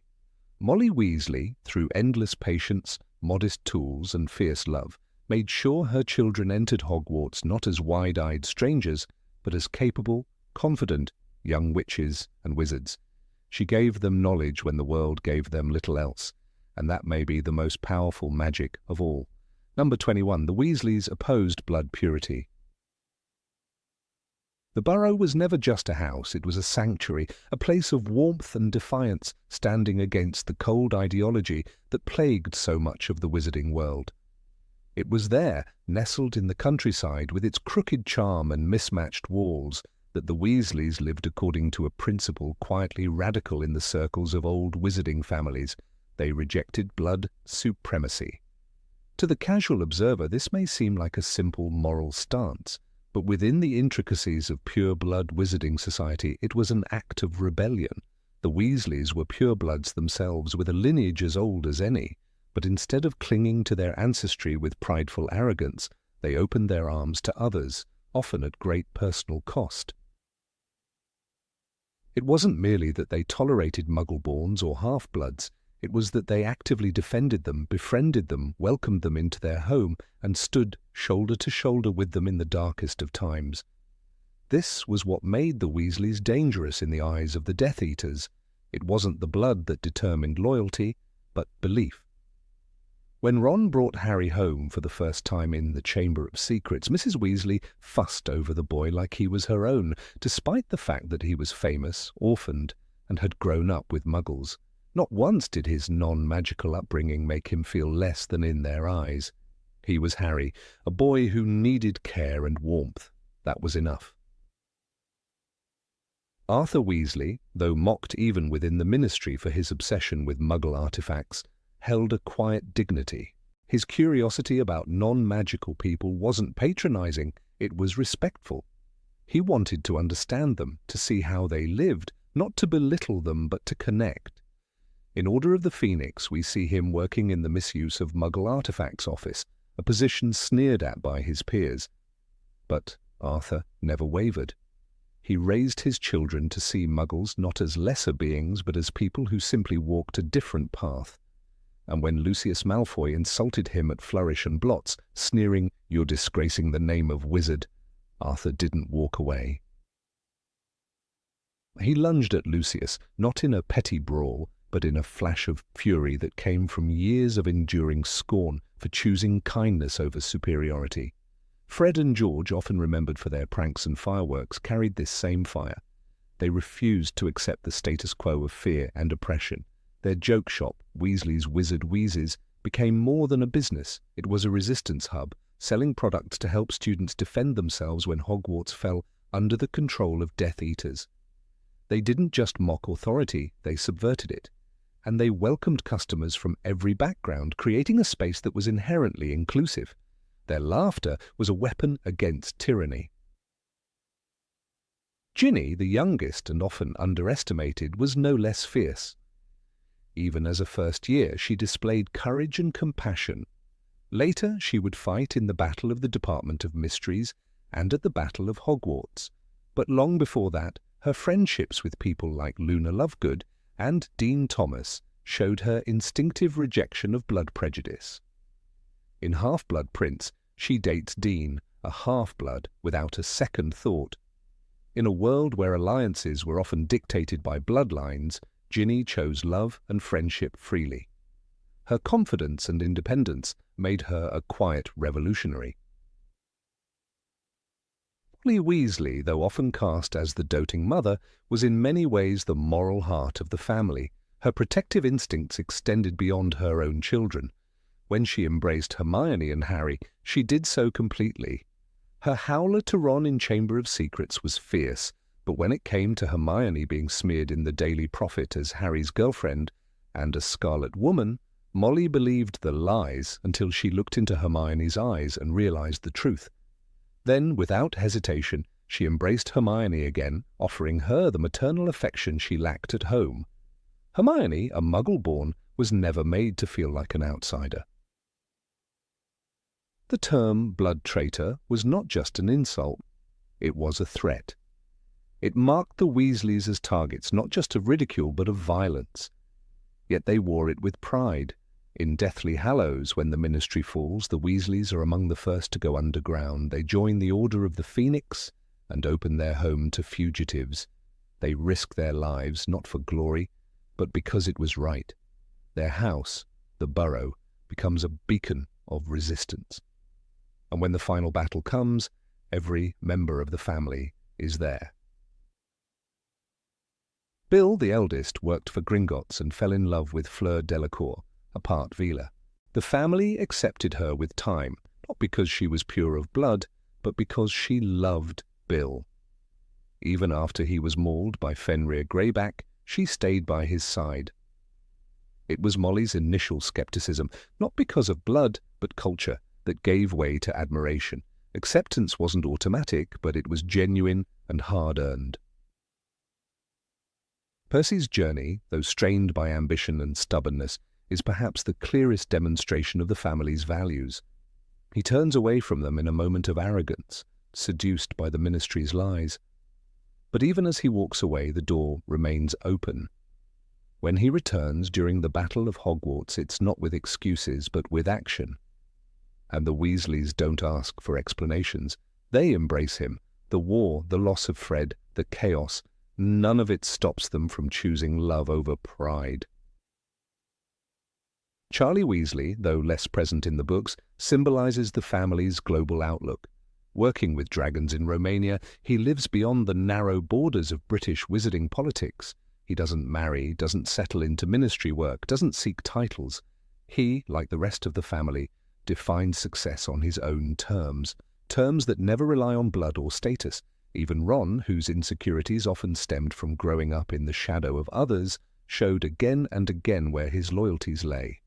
In Goblet of Fire, he is one of the first to stand by Hermione when she's targeted by Rita Skeeter and the Slytherins for being Muggle-born. He never once sees her as anything less than his equal. And when he later falls in love with her, it is not despite her background, but wholly because of who she is. Dumbledore himself trusted the Weasleys deeply, not just for their bravery, but for their values. When he needs a safe place for the Order to meet, he relies on them. When Harry needs a place to feel like he belongs, it is the Burrow he is sent to. The Weasleys do not see themselves as saviours. They simply do what must be done. That is their magic. In Chamber of Secrets, Arthur Weasley tells his children, "Never trust anything that can think for itself if you can't see where it keeps its brain." But more importantly, he tells them, "We have a very different idea of what disgraces the name of wizard." This, more than anything, shows the ethos of the family. They were never interested in grandeur or legacy. They cared about decency. The pure-blood supremacy ideology thrived on fear and tradition. The Weasleys disrupted both. By choosing love over lineage, they exposed how fragile that ideology really was. Their family, messy and loud and full of hand-me-down robes, was stronger than any cold castle of ancient names. They didn't need to prove their worth. Their actions spoke louder than bloodlines. When Death Eaters called them blood traitors, it was with contempt. But the Weasleys turned it into a badge of honor. They were traitors, yes, not to their blood, but to the poison that had infected it for centuries. They chose a different inheritance, one of courage, compassion, and defiance. Even in small moments, the Weasleys made their stance clear. They welcomed Harry not for his fame, but because he was alone. They embraced Hermione not for her intellect, but because she cared. They stood by Neville, awkward and clumsy, because they saw his heart. They offered kindness without expectation and fought without hesitation. That is what made them dangerous to the darkness. In the final battle, as Hogwarts burned and loved ones fell, the Weasleys did not retreat. They moved forward. Molly, who had once been the image of domestic warmth, cast the spell that ended Bellatrix Lestrange, not with rage, but with righteous fury. "Not my daughter, you bitch," she cried, and with it she avenged the loss of Fred, defended Ginny, and struck a blow against everything the Death Eaters stood for. The story of the Weasleys is not one of perfection, but of conviction. They made mistakes, faced losses, endured ridicule, but they never bowed. Their rejection of blood superiority wasn't passive, it was active, daily, and deeply rooted. They were not just a family, they were a movement, a reminder that love, chosen and extended freely, is more powerful than hate passed down by blood. Number 22, George after losing Fred. George Weasley was never the same after the Battle of Hogwarts. Though the films glide past his grief, the books tell another story, one hidden in the margins and in the spaces between the lines, where silence replaces laughter and darkness fills the room once shared with a twin whose presence could never be replicated. Fred's death was more than a loss. It was a fracture, a shattering of a mirrored soul. To understand what happened to George is to acknowledge that magic, for all its power, has limits. It cannot heal the hole left by a lost brother who once completed every sentence he started, every joke he dared, and every dream he built. Fred and George were never just brothers. They were a unit. Since childhood, they operated as one, trading identities, finishing each other's pranks, reading unspoken thoughts with a glance. They were a symphony of synchronized mischief, the kind that made Hogwarts a little more chaotic and a lot more joyful. When Fred died in the final battle, laughing in the face of death just as he had lived, George didn't just lose a brother, he lost half of himself. Rowling once wrote, "The twinness was gone," and that quiet phrase speaks louder than any scream. In Harry Potter and the Deathly Hallows, the pain isn't drawn out explicitly, but it's felt like a lingering curse in the aftermath. In the final moments of the war, when Fred's body lay among the fallen, George was there. The book says Percy was shaking him and Ron was kneeling beside them, but George's reaction is only hinted at. Perhaps Rowling understood that no words could encompass it. What could he say? What could anyone say to the boy who had never known a life without his twin? It was the kind of loss that rearranged time itself. Days began to blur, and laughter became foreign. George, the boy who had made fireworks burst into dancing dragons, now lived in silence. The silence was the worst part. It was unnatural.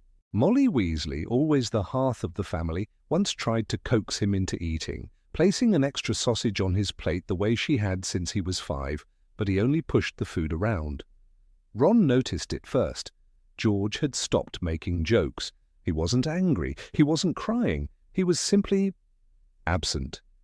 A ghost in his own skin, haunting a home that still held Fred's echoes. The burrow, once filled with overlapping voices and the screeches of magical inventions, had an emptiness to it that no extension charm could disguise. Weasley's Wizard. Weasley's, the store that had once turned Diagon Alley into a carnival of colour and chaos, stood still. After the war, the shop's doors remained closed for weeks. The joke products collected dust. Customers left notes, some of sympathy, others begging the remaining twin to return. But George couldn't bear to step inside. The shelves still held prototypes Fred had touched. The back room still had his handwriting on the chalkboard. There was a drawer marked "In Progress," filled with blueprints, drawn with 2 hands and 2 minds. George would open it sometimes and stare, trying to summon the energy to laugh, to build, to be what he once was. But it never came. Eventually, it was Lee Jordan who helped. Fred's old friend came by one evening, bringing a bottle of fire whiskey and a photo. The image was grainy, the subjects blurred. Fred and George as teenagers, mid-air on brooms, their arms outstretched in identical poses, grins wide and wild. George didn't say anything. He just stared at the photo for a long time. Lee didn't push, but the next morning the door to the shop opened. A little girl stood outside, nose pressed to the glass, waiting to see if the magic had returned. George unlocked it. No jokes, no fireworks, just a nod. It wasn't the same. It would never be the same. But bit by bit, colour began to return. The sign outside was repainted. A new product line was launched, one of Fred's last ideas, portable swamps, now upgraded with an optional Fred mode that played a laugh when activated. Customers returned, hesitant at first, then grateful. George never stopped missing Fred, but he began to smile again, not the full-hearted grin of mischief, but a quieter smile, tinged with memory and grief. A reminder that joy, even fractured, can still exist. Angelina Johnson, the former Gryffindor Quidditch captain, was one of the few who understood without asking. She had dated Fred once. She had laughed at his jokes, yelled at his recklessness, and loved him in that fast, fiery way teenagers often do. Her grief mirrored George's in strange ways. They began meeting for tea, talking in slow, wandering sentences that often ended in silence. She never asked him to be Fred. She just let him be George. That mattered more than anything. Their relationship grew out of shared grief, but it wasn't built on sorrow. They discovered a companionship that allowed them to remember Fred without becoming swallowed by his memory. When George laughed again, really laughed, it was during a dinner at Angelina's, when her cousin attempted a joke so awful it brought tears to George's eyes. It wasn't Fred's humour, but it was still laughter, still life. That night, George told her, "I didn't think I could laugh again." She just nodded. Years later, when their son was born, there was no question what his name would be. Fred Weasley II. It was a promise to memory, a gift to the future, and perhaps a way to stitch the past into something that could still grow. Little Fred had his father's hair and his namesake's mischief. When he was old enough, George gave him a toy wand that shot sparks, Fred's design. The boy giggled. The shop walls echoed with laughter again. Even in moments of joy, the pain lingered. During the Christmases at the Burrow, when Arthur pulled out his enchanted sleigh miniatures and Molly made treacle tart, George would sometimes fall quiet. Ginny, seated beside him, would place her hand on his. She had lost a brother too, but for George it was different. Twins are not two people. They are halves of one shared world, and no spell could replace that missing piece. In one of the interviews, years after the books were finished, J.K. Rowling said George would never truly get over Fred's death.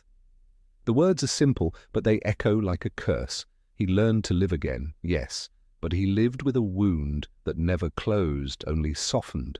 And in that softness he created something beautiful. He honored Fred not just by remembering, but by living. At Hogwarts reunions, George always stands by the memorial plaque, listing the names of those lost in the battle. He doesn't say much, but every year he brings a single firework, not the loud, brilliant ones that light up the sky, but a quiet one that floats, flickers, and disappears in the air, shaped like a W. A wink to the past. A whisper to a brother never forgotten. Those who meet George later in life might never guess the depth of his loss. They see a man with a sharp wit, a successful business, a loving wife, and a joyful child. But behind his eyes is the shadow of Fred's smile. When asked why he never changed the name of the shop to reflect that it was now only one Weasley, George once replied, "Because it still belongs to both of us." And indeed it does. The shop is a living tribute. One of the shelves is marked Fred's Favourites. It holds the originals, the products they created together, unaltered. Customers leave notes there, stories of how one of the inventions once helped them prank a bully or break the ice at Hogwarts. George reads every single one. Sometimes he adds them to a scrapbook which he keeps under the counter. On its cover is a photo of him and Fred at age 11, arms over each other's shoulders, grins identical. On Fred VI's 11th birthday, George took him to the shop alone. They closed it for the day. He told his son the real story, not just the war, but the boy who had lived loud and laughed harder than anyone. He showed him the secret room behind the storeroom, where he and Fred used to test fireworks in the dead of night. The room had scorch marks on the ceiling, initials carved into the walls. Little Fred ran his fingers across them. "That's you and him?" he asked. George nodded. "That's us." Some say time heals all wounds, but that's a myth. Time only teaches you how to live with them. George didn't move on, he moved forward. There's a difference. And in every prank, every spark, every laugh that echoes through Weasley's wizard wheezes, there's a ghost of a red-haired boy who once said, "Give a hell from us, Peeves," and died with a smile on his face.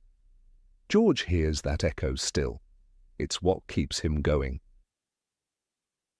He never found a way to fill the silence Fred left behind, but he learned to sing through it, to build a life not in spite of the loss, but alongside it. And when he watches his son fly on a broomstick for the first time, grinning wide and wild, George smiles. Not the same smile he wore at 17, but a real one, forged in grief, softened by love and brightened by memory. Fred would have laughed. George thinks he hears it in the wind. Number 23, Arthur nearly died from Nagini's attack.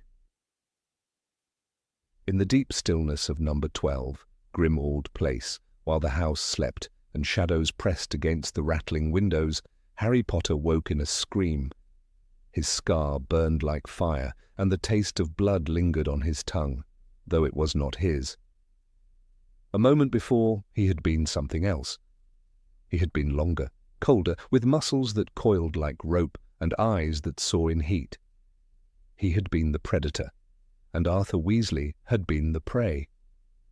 The corridor in the Department of Mysteries had echoed with desperate breathing, the kind that comes only from a man who knows he's alone, who knows he's being hunted.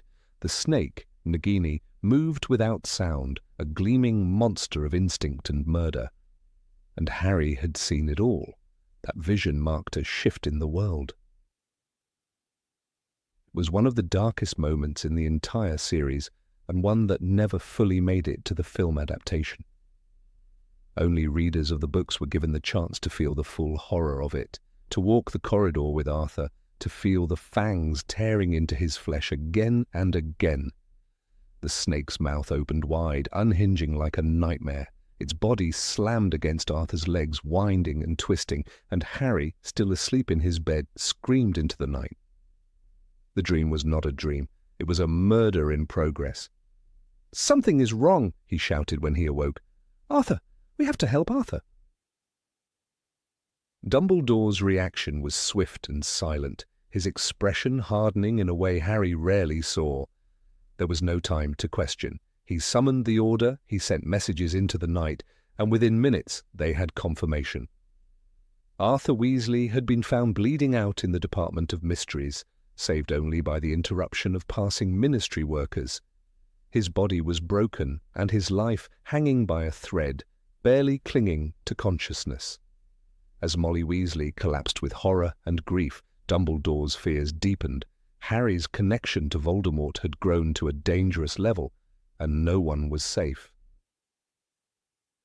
Molly Weasley, for all her strength and iron will, nearly lost herself in the panic. For her, Arthur was more than a husband. He was the anchor of a family too often caught in the war. She had lived with danger since the return of Voldemort, but this was personal. Arthur had been attacked not by Death Eaters, not even by a wand, but by Voldemort's serpent, an extension of the Dark Lord himself. She clung to her children at St. Mungo's, trying to stay brave, but her eyes never left the blood-soaked blankets or the pale skin of her husband. The attack on Arthur wasn't just a moment of horror. It was a revelation. It was a scene designed to remind readers and Harry that Voldemort wasn't limited by location, that his will could stretch through space, through bodies, even through dreams. This was not just a villain. This was a force capable of occupying the mind of a boy and nearly killing the man who treated that boy like a son. "He's the closest thing I've got to a dad," Harry once thought, and in that corridor, through Nagini's eyes, he almost watched that man die. Arthur's recovery was long and uncertain. Magical medicine helped, but the bite wounds were deep, laced with dark enchantments that resisted healing. St. Mungo's offered salves and spells, but there was only so much they could do against the venom of a creature that had been made into a Horcrux. The irony is cruel. At that point, no one knew Nagini's deeper significance. To everyone, she was simply Voldemort's deadly pet, not a living piece of his divided soul. The full weight of what had happened wouldn't be understood until much later. In the wake of the attack, Dumbledore grew more troubled. He did not share everything with Harry, but he understood that the boy's mind was becoming a gateway, that Voldemort was learning how to push through, that the shared visions were no longer glimpses, but full experiences. It was why he took immediate steps to teach Harry occlumency. Snape, his most painful choice, would be the teacher, a man Harry hated and who hated him back, but the only one who could possibly block Voldemort's access to Harry's mind. It was a decision born from desperation. The tragedy is that the occlumency lessons failed. Snape's cruelty, Harry's resistance, and their mutual loathing made true progress impossible. Harry was humiliated, tormented, and made to feel like a failure. Yet Dumbledore had seen the danger with clarity. If Voldemort could slip into Harry's thoughts and use his body as a window to spy or to kill, then every friend Harry had was at risk. The attack on Arthur wasn't the end of something, it was the beginning of a new, more terrifying phase of the war. The scene itself, from the book Order of the Phoenix, was one of the rare moments where Rowling let the story descend fully into psychological horror. "He's bleeding. It's the corridor from the Department of Mysteries," Harry says after waking, his voice still raw. "He's dying, I can see it." It's not just a vision. It's a moment of helplessness that scars Harry deeply. He couldn't stop the attack. He was a passenger inside a body that hurt someone he loved, and that guilt stayed with him. Arthur, ever the optimist, downplayed the event once he recovered. He smiled, made jokes, reassured his children. But readers who paid attention could see the truth. He had come within inches of death, not from war or wand, but from a silent killer in the dark. And while he survived, the event left the entire Weasley family shaken. Fred and George became even more reckless. Ron grew colder, angrier. Ginny watched Harry with sharper eyes, and Molly never slept the same again. Harry, too, began to change. The attack was one of the first moments where he understood the cost of the war beyond battlefields. It wasn't always going to be fair fights with spells and heroics. Sometimes it would be bleeding in silence on the floor of a ministry hallway, and no one would come until it was almost too late. The boy who lived started to grasp what that truly meant. Not glory, not fame, but burden, fear, and helplessness. This scene also became the quiet justification for some of Dumbledore's later actions. Readers often question his aloofness, his tendency to hide truths from Harry. But after Arthur's attack, Dumbledore knew he couldn't risk Voldemort learning what they knew. The price of openness was blood. So he grew colder, more distant, not because he didn't care, but because he cared too much. Arthur's wounds were a message Voldemort didn't even mean to send, but Dumbledore heard it loud and clear.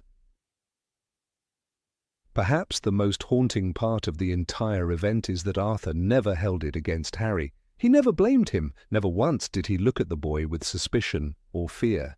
And that grace, that forgiveness, made the pain even harder to bear. Harry's heart ached in silence, knowing that the man who almost died because of his mind still loved him like a son. It was one of the few true acts of selfless love in the story, and it came without ceremony. The films skipped this moment, reducing it to a footnote or removing it altogether. But the readers remember. They remember the blood on the floor, the scream in the night, the quiet panic in Molly's face. They remember the corridor, cold and endless, and the sound of something slithering just out of sight. They remember the raw humanity of a man who went to work to protect his country and nearly died doing so, and they remember how close the story came to becoming a tragedy too soon. Even within the wizarding world, few knew what truly happened.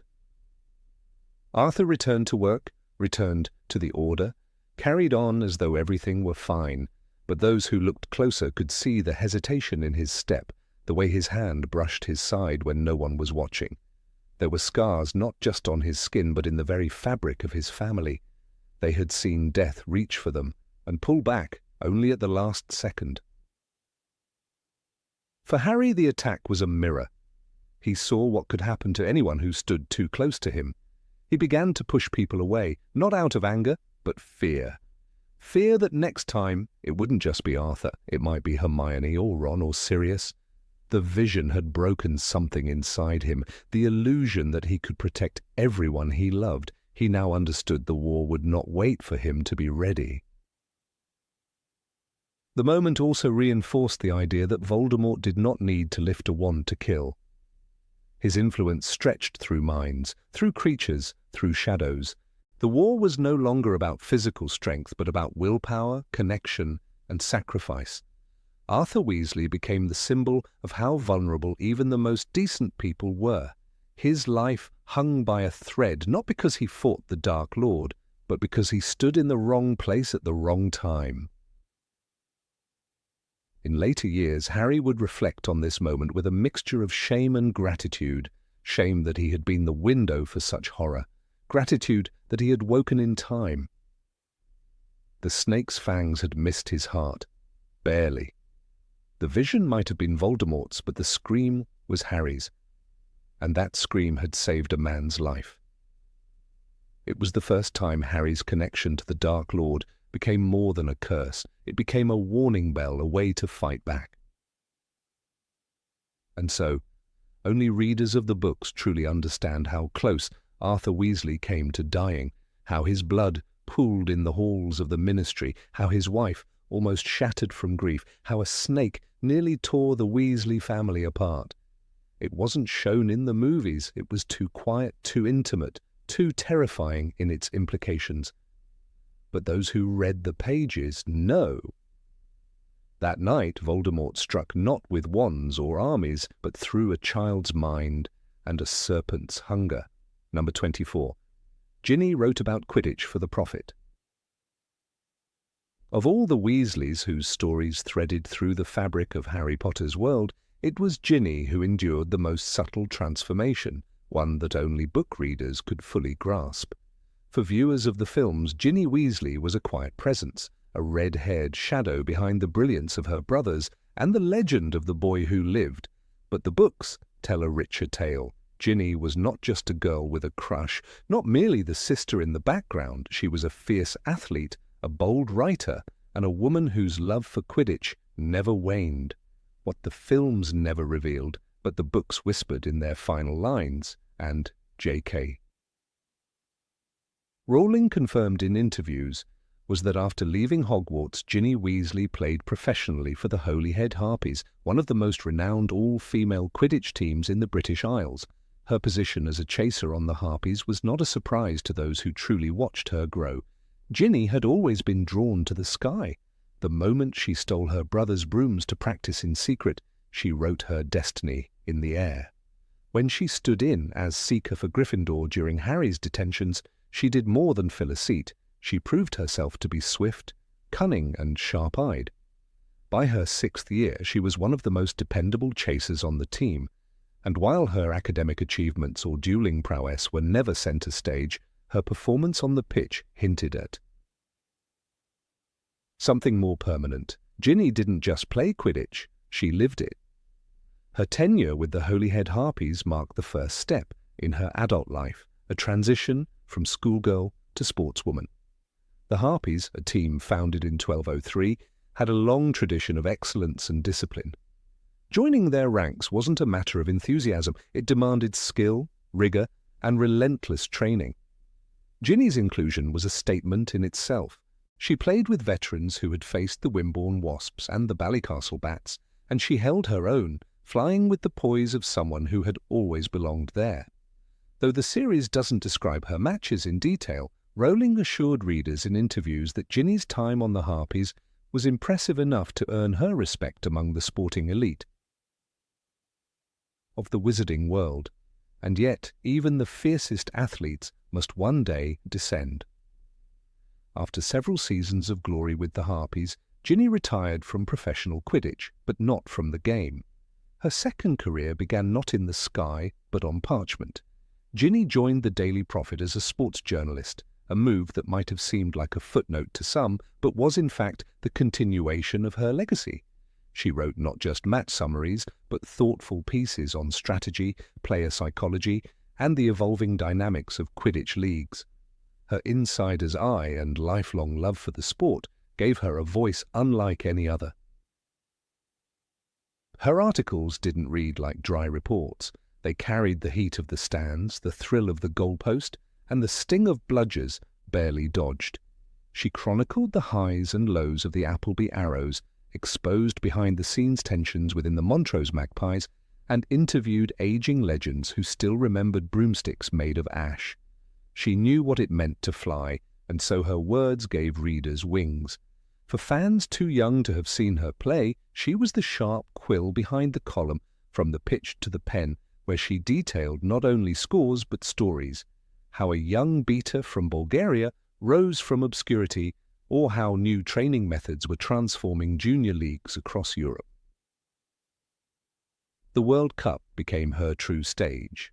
When the 2014 Quidditch World Cup was held in the Patagonian desert, Ginny was there, not as a competitor, but as a journalist covering every second of the whirlwind tournament. The official website, created in collaboration with Rowling's Pottermore, included Ginny's live commentary, pitting her voice alongside that of famed sports announcer Rita Skeeter, though the contrast could not have been more stark. While Rita dabbled in scandal and spectacle, Ginny brought integrity, clarity, and wit. Her reports on Victor Crum's stunning return to the Bulgarian national team and her analysis of the Brazilian formation shifts showed a mind as nimble as ever. She wrote, "When Crum took to the air today, there was a stillness in the crowd, as if time bent backward for a moment, but this wasn't nostalgia, this was Crum at his sharpest, and Brazil knew it." With lines like this, Ginny's voice became synonymous with Quidditch itself, an observer, a chronicler, and a guardian of the sports spirit. Her coverage of the controversial semi-final between Nigeria and Japan, where foul play was suspected, did not shy away from critique. Her commitment to fairness, both on the field and in the press, set a new standard for magical sports journalism. In the play Harry Potter and the Cursed Child, Ginny's position at the Daily Prophet is subtly affirmed. When Harry is invited to the Quidditch World Cup as part of his role at the Ministry, Ginny accompanies him not merely as his wife, but as a working journalist. It is a small moment in the play, but one heavy with meaning. Ginny is not simply a side character in Harry's orbit. She has her own agenda, her own profession, and her own readers across the wizarding world. She is, at this point, a seasoned reporter whose work influences both fans and athletes alike. Her legacy is preserved in ink. Readers across Britain began to follow her columns with the same excitement as a match-day ticket. Letters to the editor praised her fairness and honesty. Young witches began citing Ginny's articles in school essays. "She writes like she flies," one fan wrote in Witch Weekly, "with grace, fire, and not a moment wasted." Ginny's old teammates from the Harpies sometimes sent in notes correcting minor factual errors, which she always published with good humour. Her journalism became a conversation, a living thread between generations of Quidditch lovers. What makes Ginny's path so remarkable is that she succeeded in two demanding, male-dominated fields without sacrificing her identity. In sports, she was the youngest of 7, always proving herself against her brothers' reputations. In journalism, she carved a space in a newspaper that had often veered toward sensationalism. She didn't just report on games, she shaped the way magical Britain saw them. She elevated Quidditch beyond scores and standings into a cultural phenomenon, rich with human stories and magical heritage.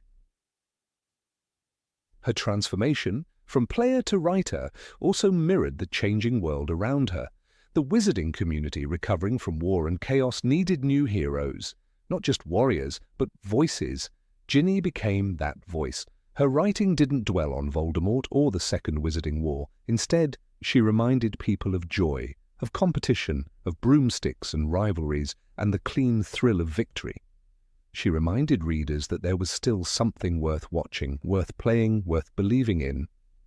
Her columns stitched magic back into the mundane. Though never vain, Ginny understood the power of visibility. She often spotlighted underrepresented teams, covered up-and-coming female athletes, and championed leagues from smaller countries that rarely made headlines.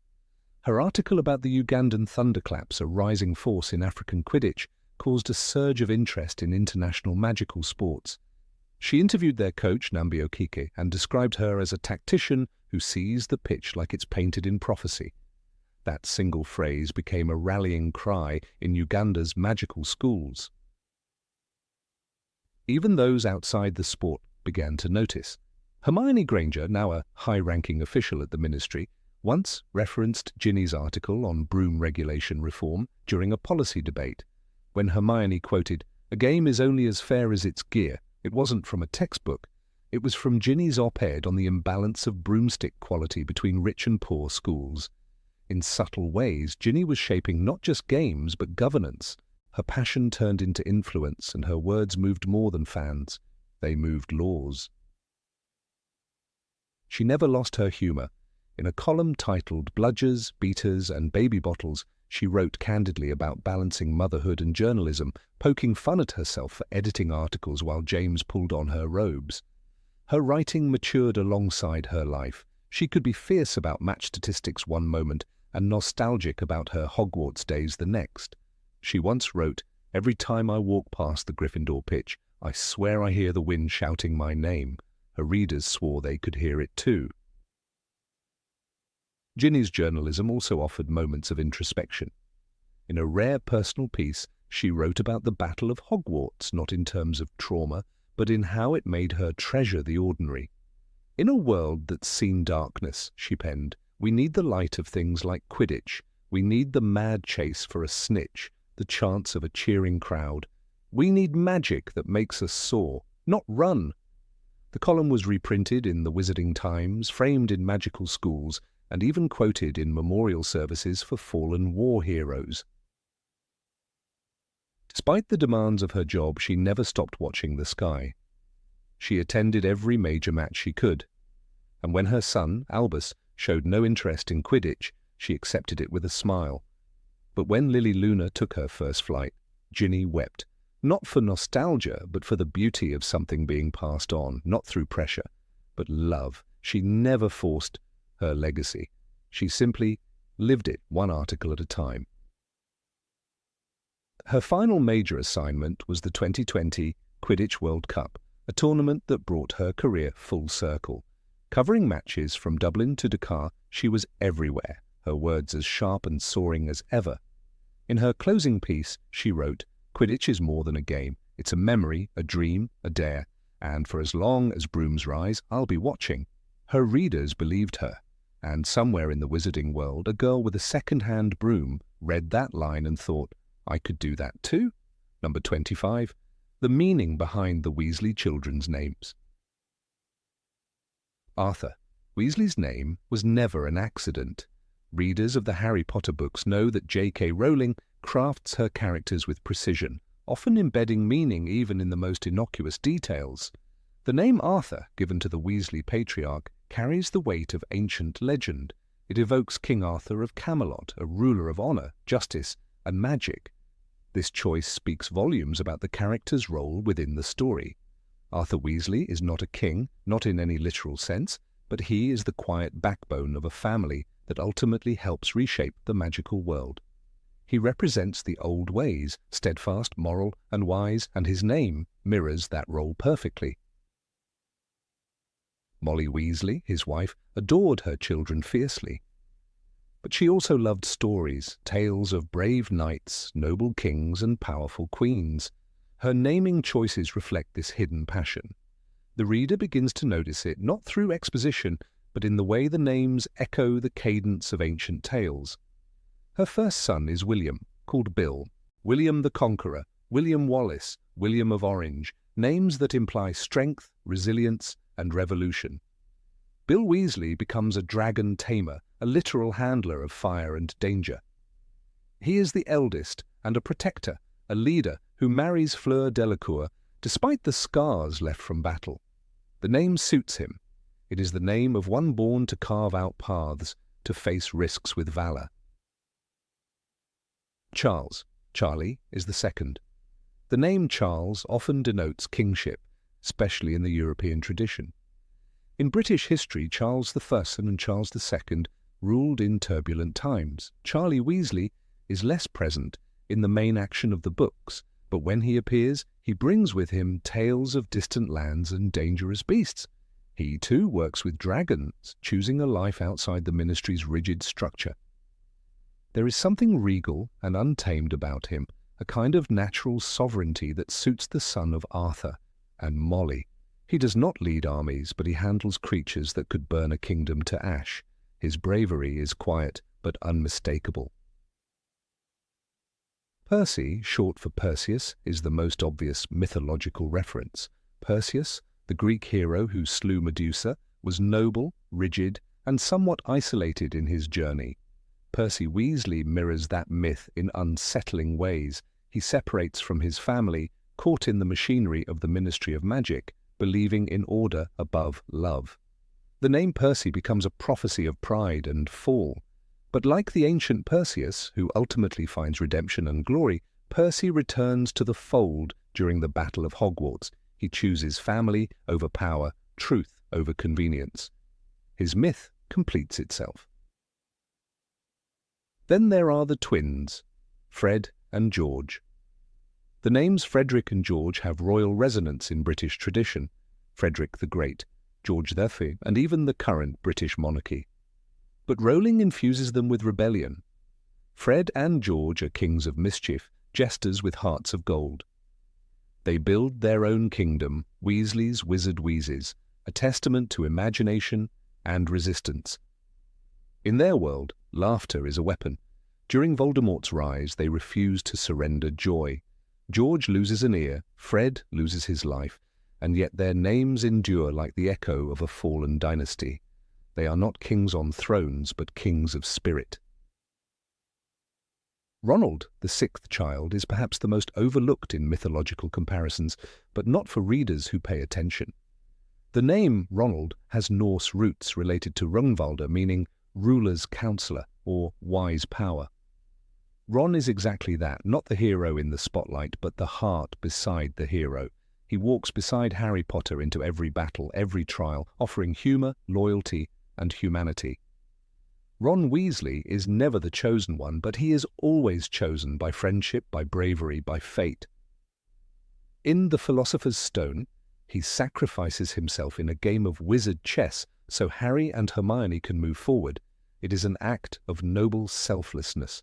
"That's chess," he cries, but the reader hears that's courage. And then there's the youngest, the only daughter, Ginevra, not Ginny, but Ginevra. It is a name derived from Guinevere, the queen of Arthurian legend. Guinevere, wife of King Arthur, is a symbol of beauty, betrayal, and complexity. Rowling chooses this name not lightly. Ginny Weasley is often underestimated, yet she is powerful. She resists Voldemort from within the Chamber of Secrets. She becomes a fierce Quidditch player, a warrior, a woman who knows her mind. She marries Harry Potter not as a prize, but as an equal. Her name foreshadows greatness born of struggle, Ginevra is no girl in the background. She is the flame in the family, the queen forged in fire. The names create a tapestry. Each child becomes a thread in a myth. Molly Weasley weaves, whether knowingly or through instinct, born of love. Readers familiar only with the films may miss this entirely. The movies flatten the Weasley family into comic relief, quirky sidekicks, endearing but not central. But the books paint a richer picture. The Weasleys are not merely red-haired misfits. They are a lineage rooted in courage. Their names are clues scattered across the pages, whispering of future deeds and hidden strength. Rowling herself hints at the depth of these choices. In Order of the Phoenix, Arthur Weasley nearly dies, protecting a prophecy. He survives, battered but alive, his quiet heroism shining through. He never boasts, never demands glory. Like King Arthur, he leads by principle. Molly, meanwhile, duels Bellatrix Lestrange in Deathly Hallows, screaming, "Not my daughter, you bitch!" It is a moment of maternal fury, but also of mythic force. In that instant, Molly becomes the queen protector, the lioness, the mother from legend who defends the kingdom with her life. The Weasley children reflect not only ancient myths, but the values those myths cherish: honor, loyalty, love, sacrifice. Each of them walks a different path, yet all serve the greater good. Their names are not adornments, they are scripts. They whisper of dragons and thrones, of swords drawn in darkness, of laughter in the face of fear. Molly's choices resonate because she sees her family not just as individuals, but as a force. She names them as if naming knights before battle, as if giving them armor made of myth. Even when they fail with meaning. Percy's estrangement hurts, but it serves as a cautionary tale of pride. Fred's death devastates, but it enshrines his courage. Ron's moments of jealousy, Ginny's early vulnerability, these are human flaws in characters born from legend. Rowling does not grant them perfection. She gives them stories that feel lived. The names are the bones, the choices are the flesh. A family with 7 children named after kings, queens, warriors, and heroes. It could have been pretentious. It could have rung false. But in the hands of Molly Weasley, it becomes an act of prophecy. She does not raise rulers, she raises defenders, and when the time comes, they answer the call. One by one they rise, they fight, they love, they lose, but they do not break. In the world of Harry Potter, where names hold power, Tom Marvolo Riddle becomes Lord Voldemort, Albus Dumbledore bears names of White Light and Old Magic. The Weasleys' names are no less significant. They are quieter, yes, but just as potent. Each name carries the weight of history. Each name echoes with ancient songs, and each child in turn becomes the living echo of that song. The books never make this overt. Rowling trusts her readers to notice. She lays the trail, and for those who follow, a deeper truth reveals itself. The Weasley family, mocked for hand-me-down robes and too many mouths to feed, is actually the most legendary household in Wizarding Britain. Their names tell us who they are, their actions confirm it, and their legacy, won not through prophecy but through love, outshines even that of kings. Number 26, the twins were inventors at Hogwarts. Fred and George Weasley were never ordinary students at Hogwarts. Long before the dazzling lights of their shop on Diagon Alley illuminated the street, long before crowds of children gathered outside to peer in awe at their inventions, the twins were already laying the foundation of their legacy. Hidden behind pranks and laughter, their ambition was far greater than simply causing mischief. The books, unlike the films, paint a vivid portrait of the twins as true visionaries of magical innovation whose journey began not in a storefront, but in a cramped Gryffindor dormitory behind the safety of a curtain and the secrecy of hushed whispers. Inside the shared dormitory they occupied for 7 years, Fred and George began what could only be described as the earliest incarnation of Weasley's Wizard Wheezes. By their 3rd year, they weren't just pranking classmates for sport. They were taking notes, documenting effects, tweaking incantations, experimenting with magical ingredients. One might recall the moment in Order of the Phoenix when their clandestine testings reached an unexpected apex.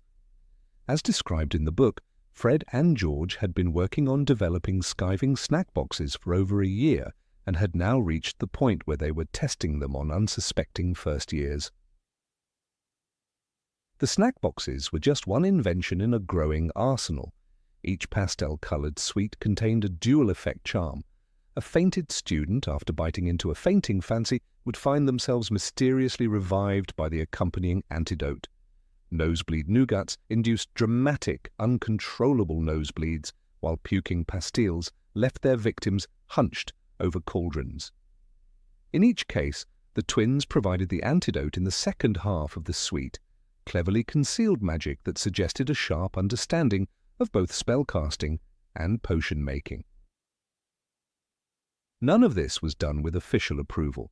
In fact, it was precisely the kind of underground innovation that Hogwarts rules were designed to prevent. But Fred and George, as always, operated outside the boundaries of permission. They used Gryffindor Tower as their first lab, their trunks as storage, and first years as willing, or sometimes unwilling, participants. The risk of getting caught didn't dissuade them.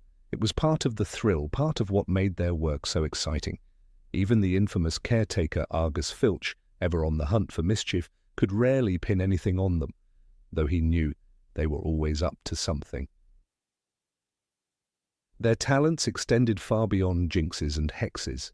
Fred and George were remarkable alchemists in their own right. Their inventions combined precise charm work with carefully measured potions, the sort of integration that spoke of real talent. Most wizards specialized in one form of magic. Few could blend multiple disciplines so seamlessly. The twins were creating market-ready products while still attending Defense Against the Dark Arts lessons.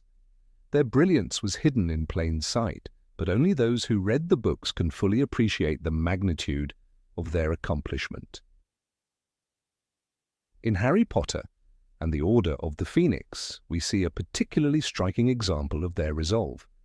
With Umbridge enforcing strict rules across the school, Fred and George escalated their efforts. They summoned a portable swamp, invented decoy detonators, and sold their contraband from a hidden corner of Gryffindor Tower. As the book notes, the twins had a steady stream of customers for their skiving snack boxes, and were now even making galleons off their fellow students who wished to get out of Umbridge's detentions. What makes this even more impressive is that they weren't simply inventing for laughs. Fred and George were crafting a business. They maintained records, kept formulas secret, and had an uncanny sense for branding. Each product had a catchy name, a clear purpose, and an immediate effect.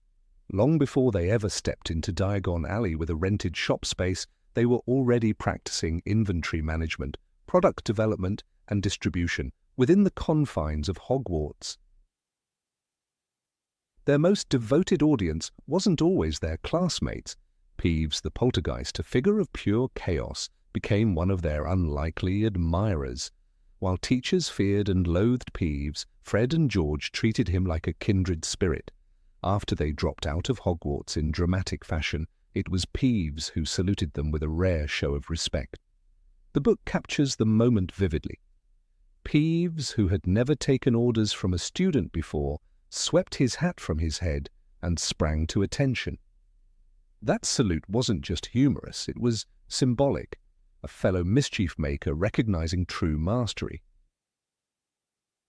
Their testing process was chaotic, but methodical. First years were the ideal test subjects, not only because they were gullible, but because their reactions gave the twins clear data. The more exaggerated the response, the easier it was to refine the formula. Sometimes the twins tested on themselves. The cost was high. They suffered their own nosebleeds, nausea, and dizziness, but they never stopped experimenting.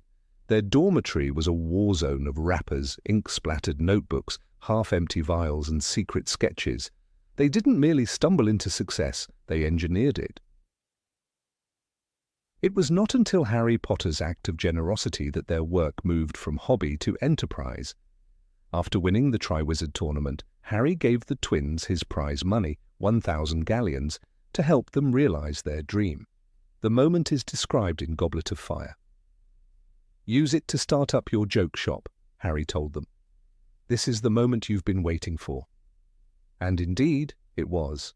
The money allowed them to take their prototypes from trunk to shop, from experiment to storefront, from whispered secrets to open success. Their shop, Weasley's Wizard Wheezes, became a testament to years of quiet, dangerous, brilliant preparation. Every product on the shelf had its roots in those dormitory experiments, the extendable ears that let students eavesdrop on teachers, perfected behind a bed curtain, the portable swamp that consumed an entire hallway, developed during a particularly long detention. Even the patented daydream charms were first sketched in the margins of transfiguration essays. Professor McGonagall, who had spent years trying to restrain their antics, offered a rare show of approval when the shop opened.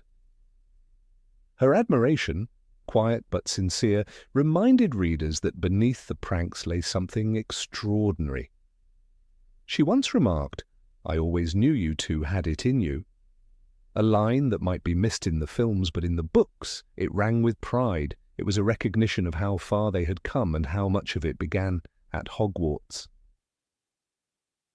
The films skimmed over these details. In the movies, Fred and George appear as comic relief, always grinning, always causing trouble. But the books revealed the labor behind the laughter. Each prank was tested, timed and tuned. Each explosion of fireworks or vanishing step had been built through trial and error. They weren't simply playing, they were crafting an empire, brick by invisible brick. Even their sense of marketing was ingenious. They offered free samples, ran in-school promotions, and carefully managed word of mouth. They understood their audience deeply. Students needed distractions from stress, shields from bullies, and ways to rebel against the strict hierarchy of the school. Fred and George delivered all of that in brightly wrapped boxes. They weren't just selling jokes, they were selling freedom. Their story also holds a bittersweet irony. Their business was born in rebellion against Umbridge, against conformity, even against school itself. Yet their success was rooted in everything they learned at Hogwarts. Their brilliance wasn't in spite of the system. It grew within it, in the cracks between rules, in the hidden spaces of dormitories and hallways. They were the ultimate Hogwarts success story, even if they had to break every rule to get there. Fred's death later in the series adds a heartbreaking note to this journey. When we revisit the dormitory experiments with this knowledge, every laugh becomes heavier. He didn't just die a joker, he died a visionary, an inventor, a pioneer of magical commerce. George, left behind, carried the burden of that legacy, a twin without his other half, a shopkeeper with half the laughter. And yet the foundation they built remains. The pranksters who once stuffed nosebleed nougats in their socks became legends, not just for the chaos they caused, but for the creativity, courage, and cleverness that defined their work. In a world that often divides magic into dark and light, Fred and George created their own category, joy. In their hands, magic wasn't just a weapon or a tool, it was an art. It's a truth that only the readers of the books fully understand. The films gave us glimpses, but the novels gave us the journey, the trials, the planning, the secret scribbles, the silent dreams. Fred and George Weasley were not just born funny, they worked for it, they built it, and they tested every joke like it was a spell, because for them it was.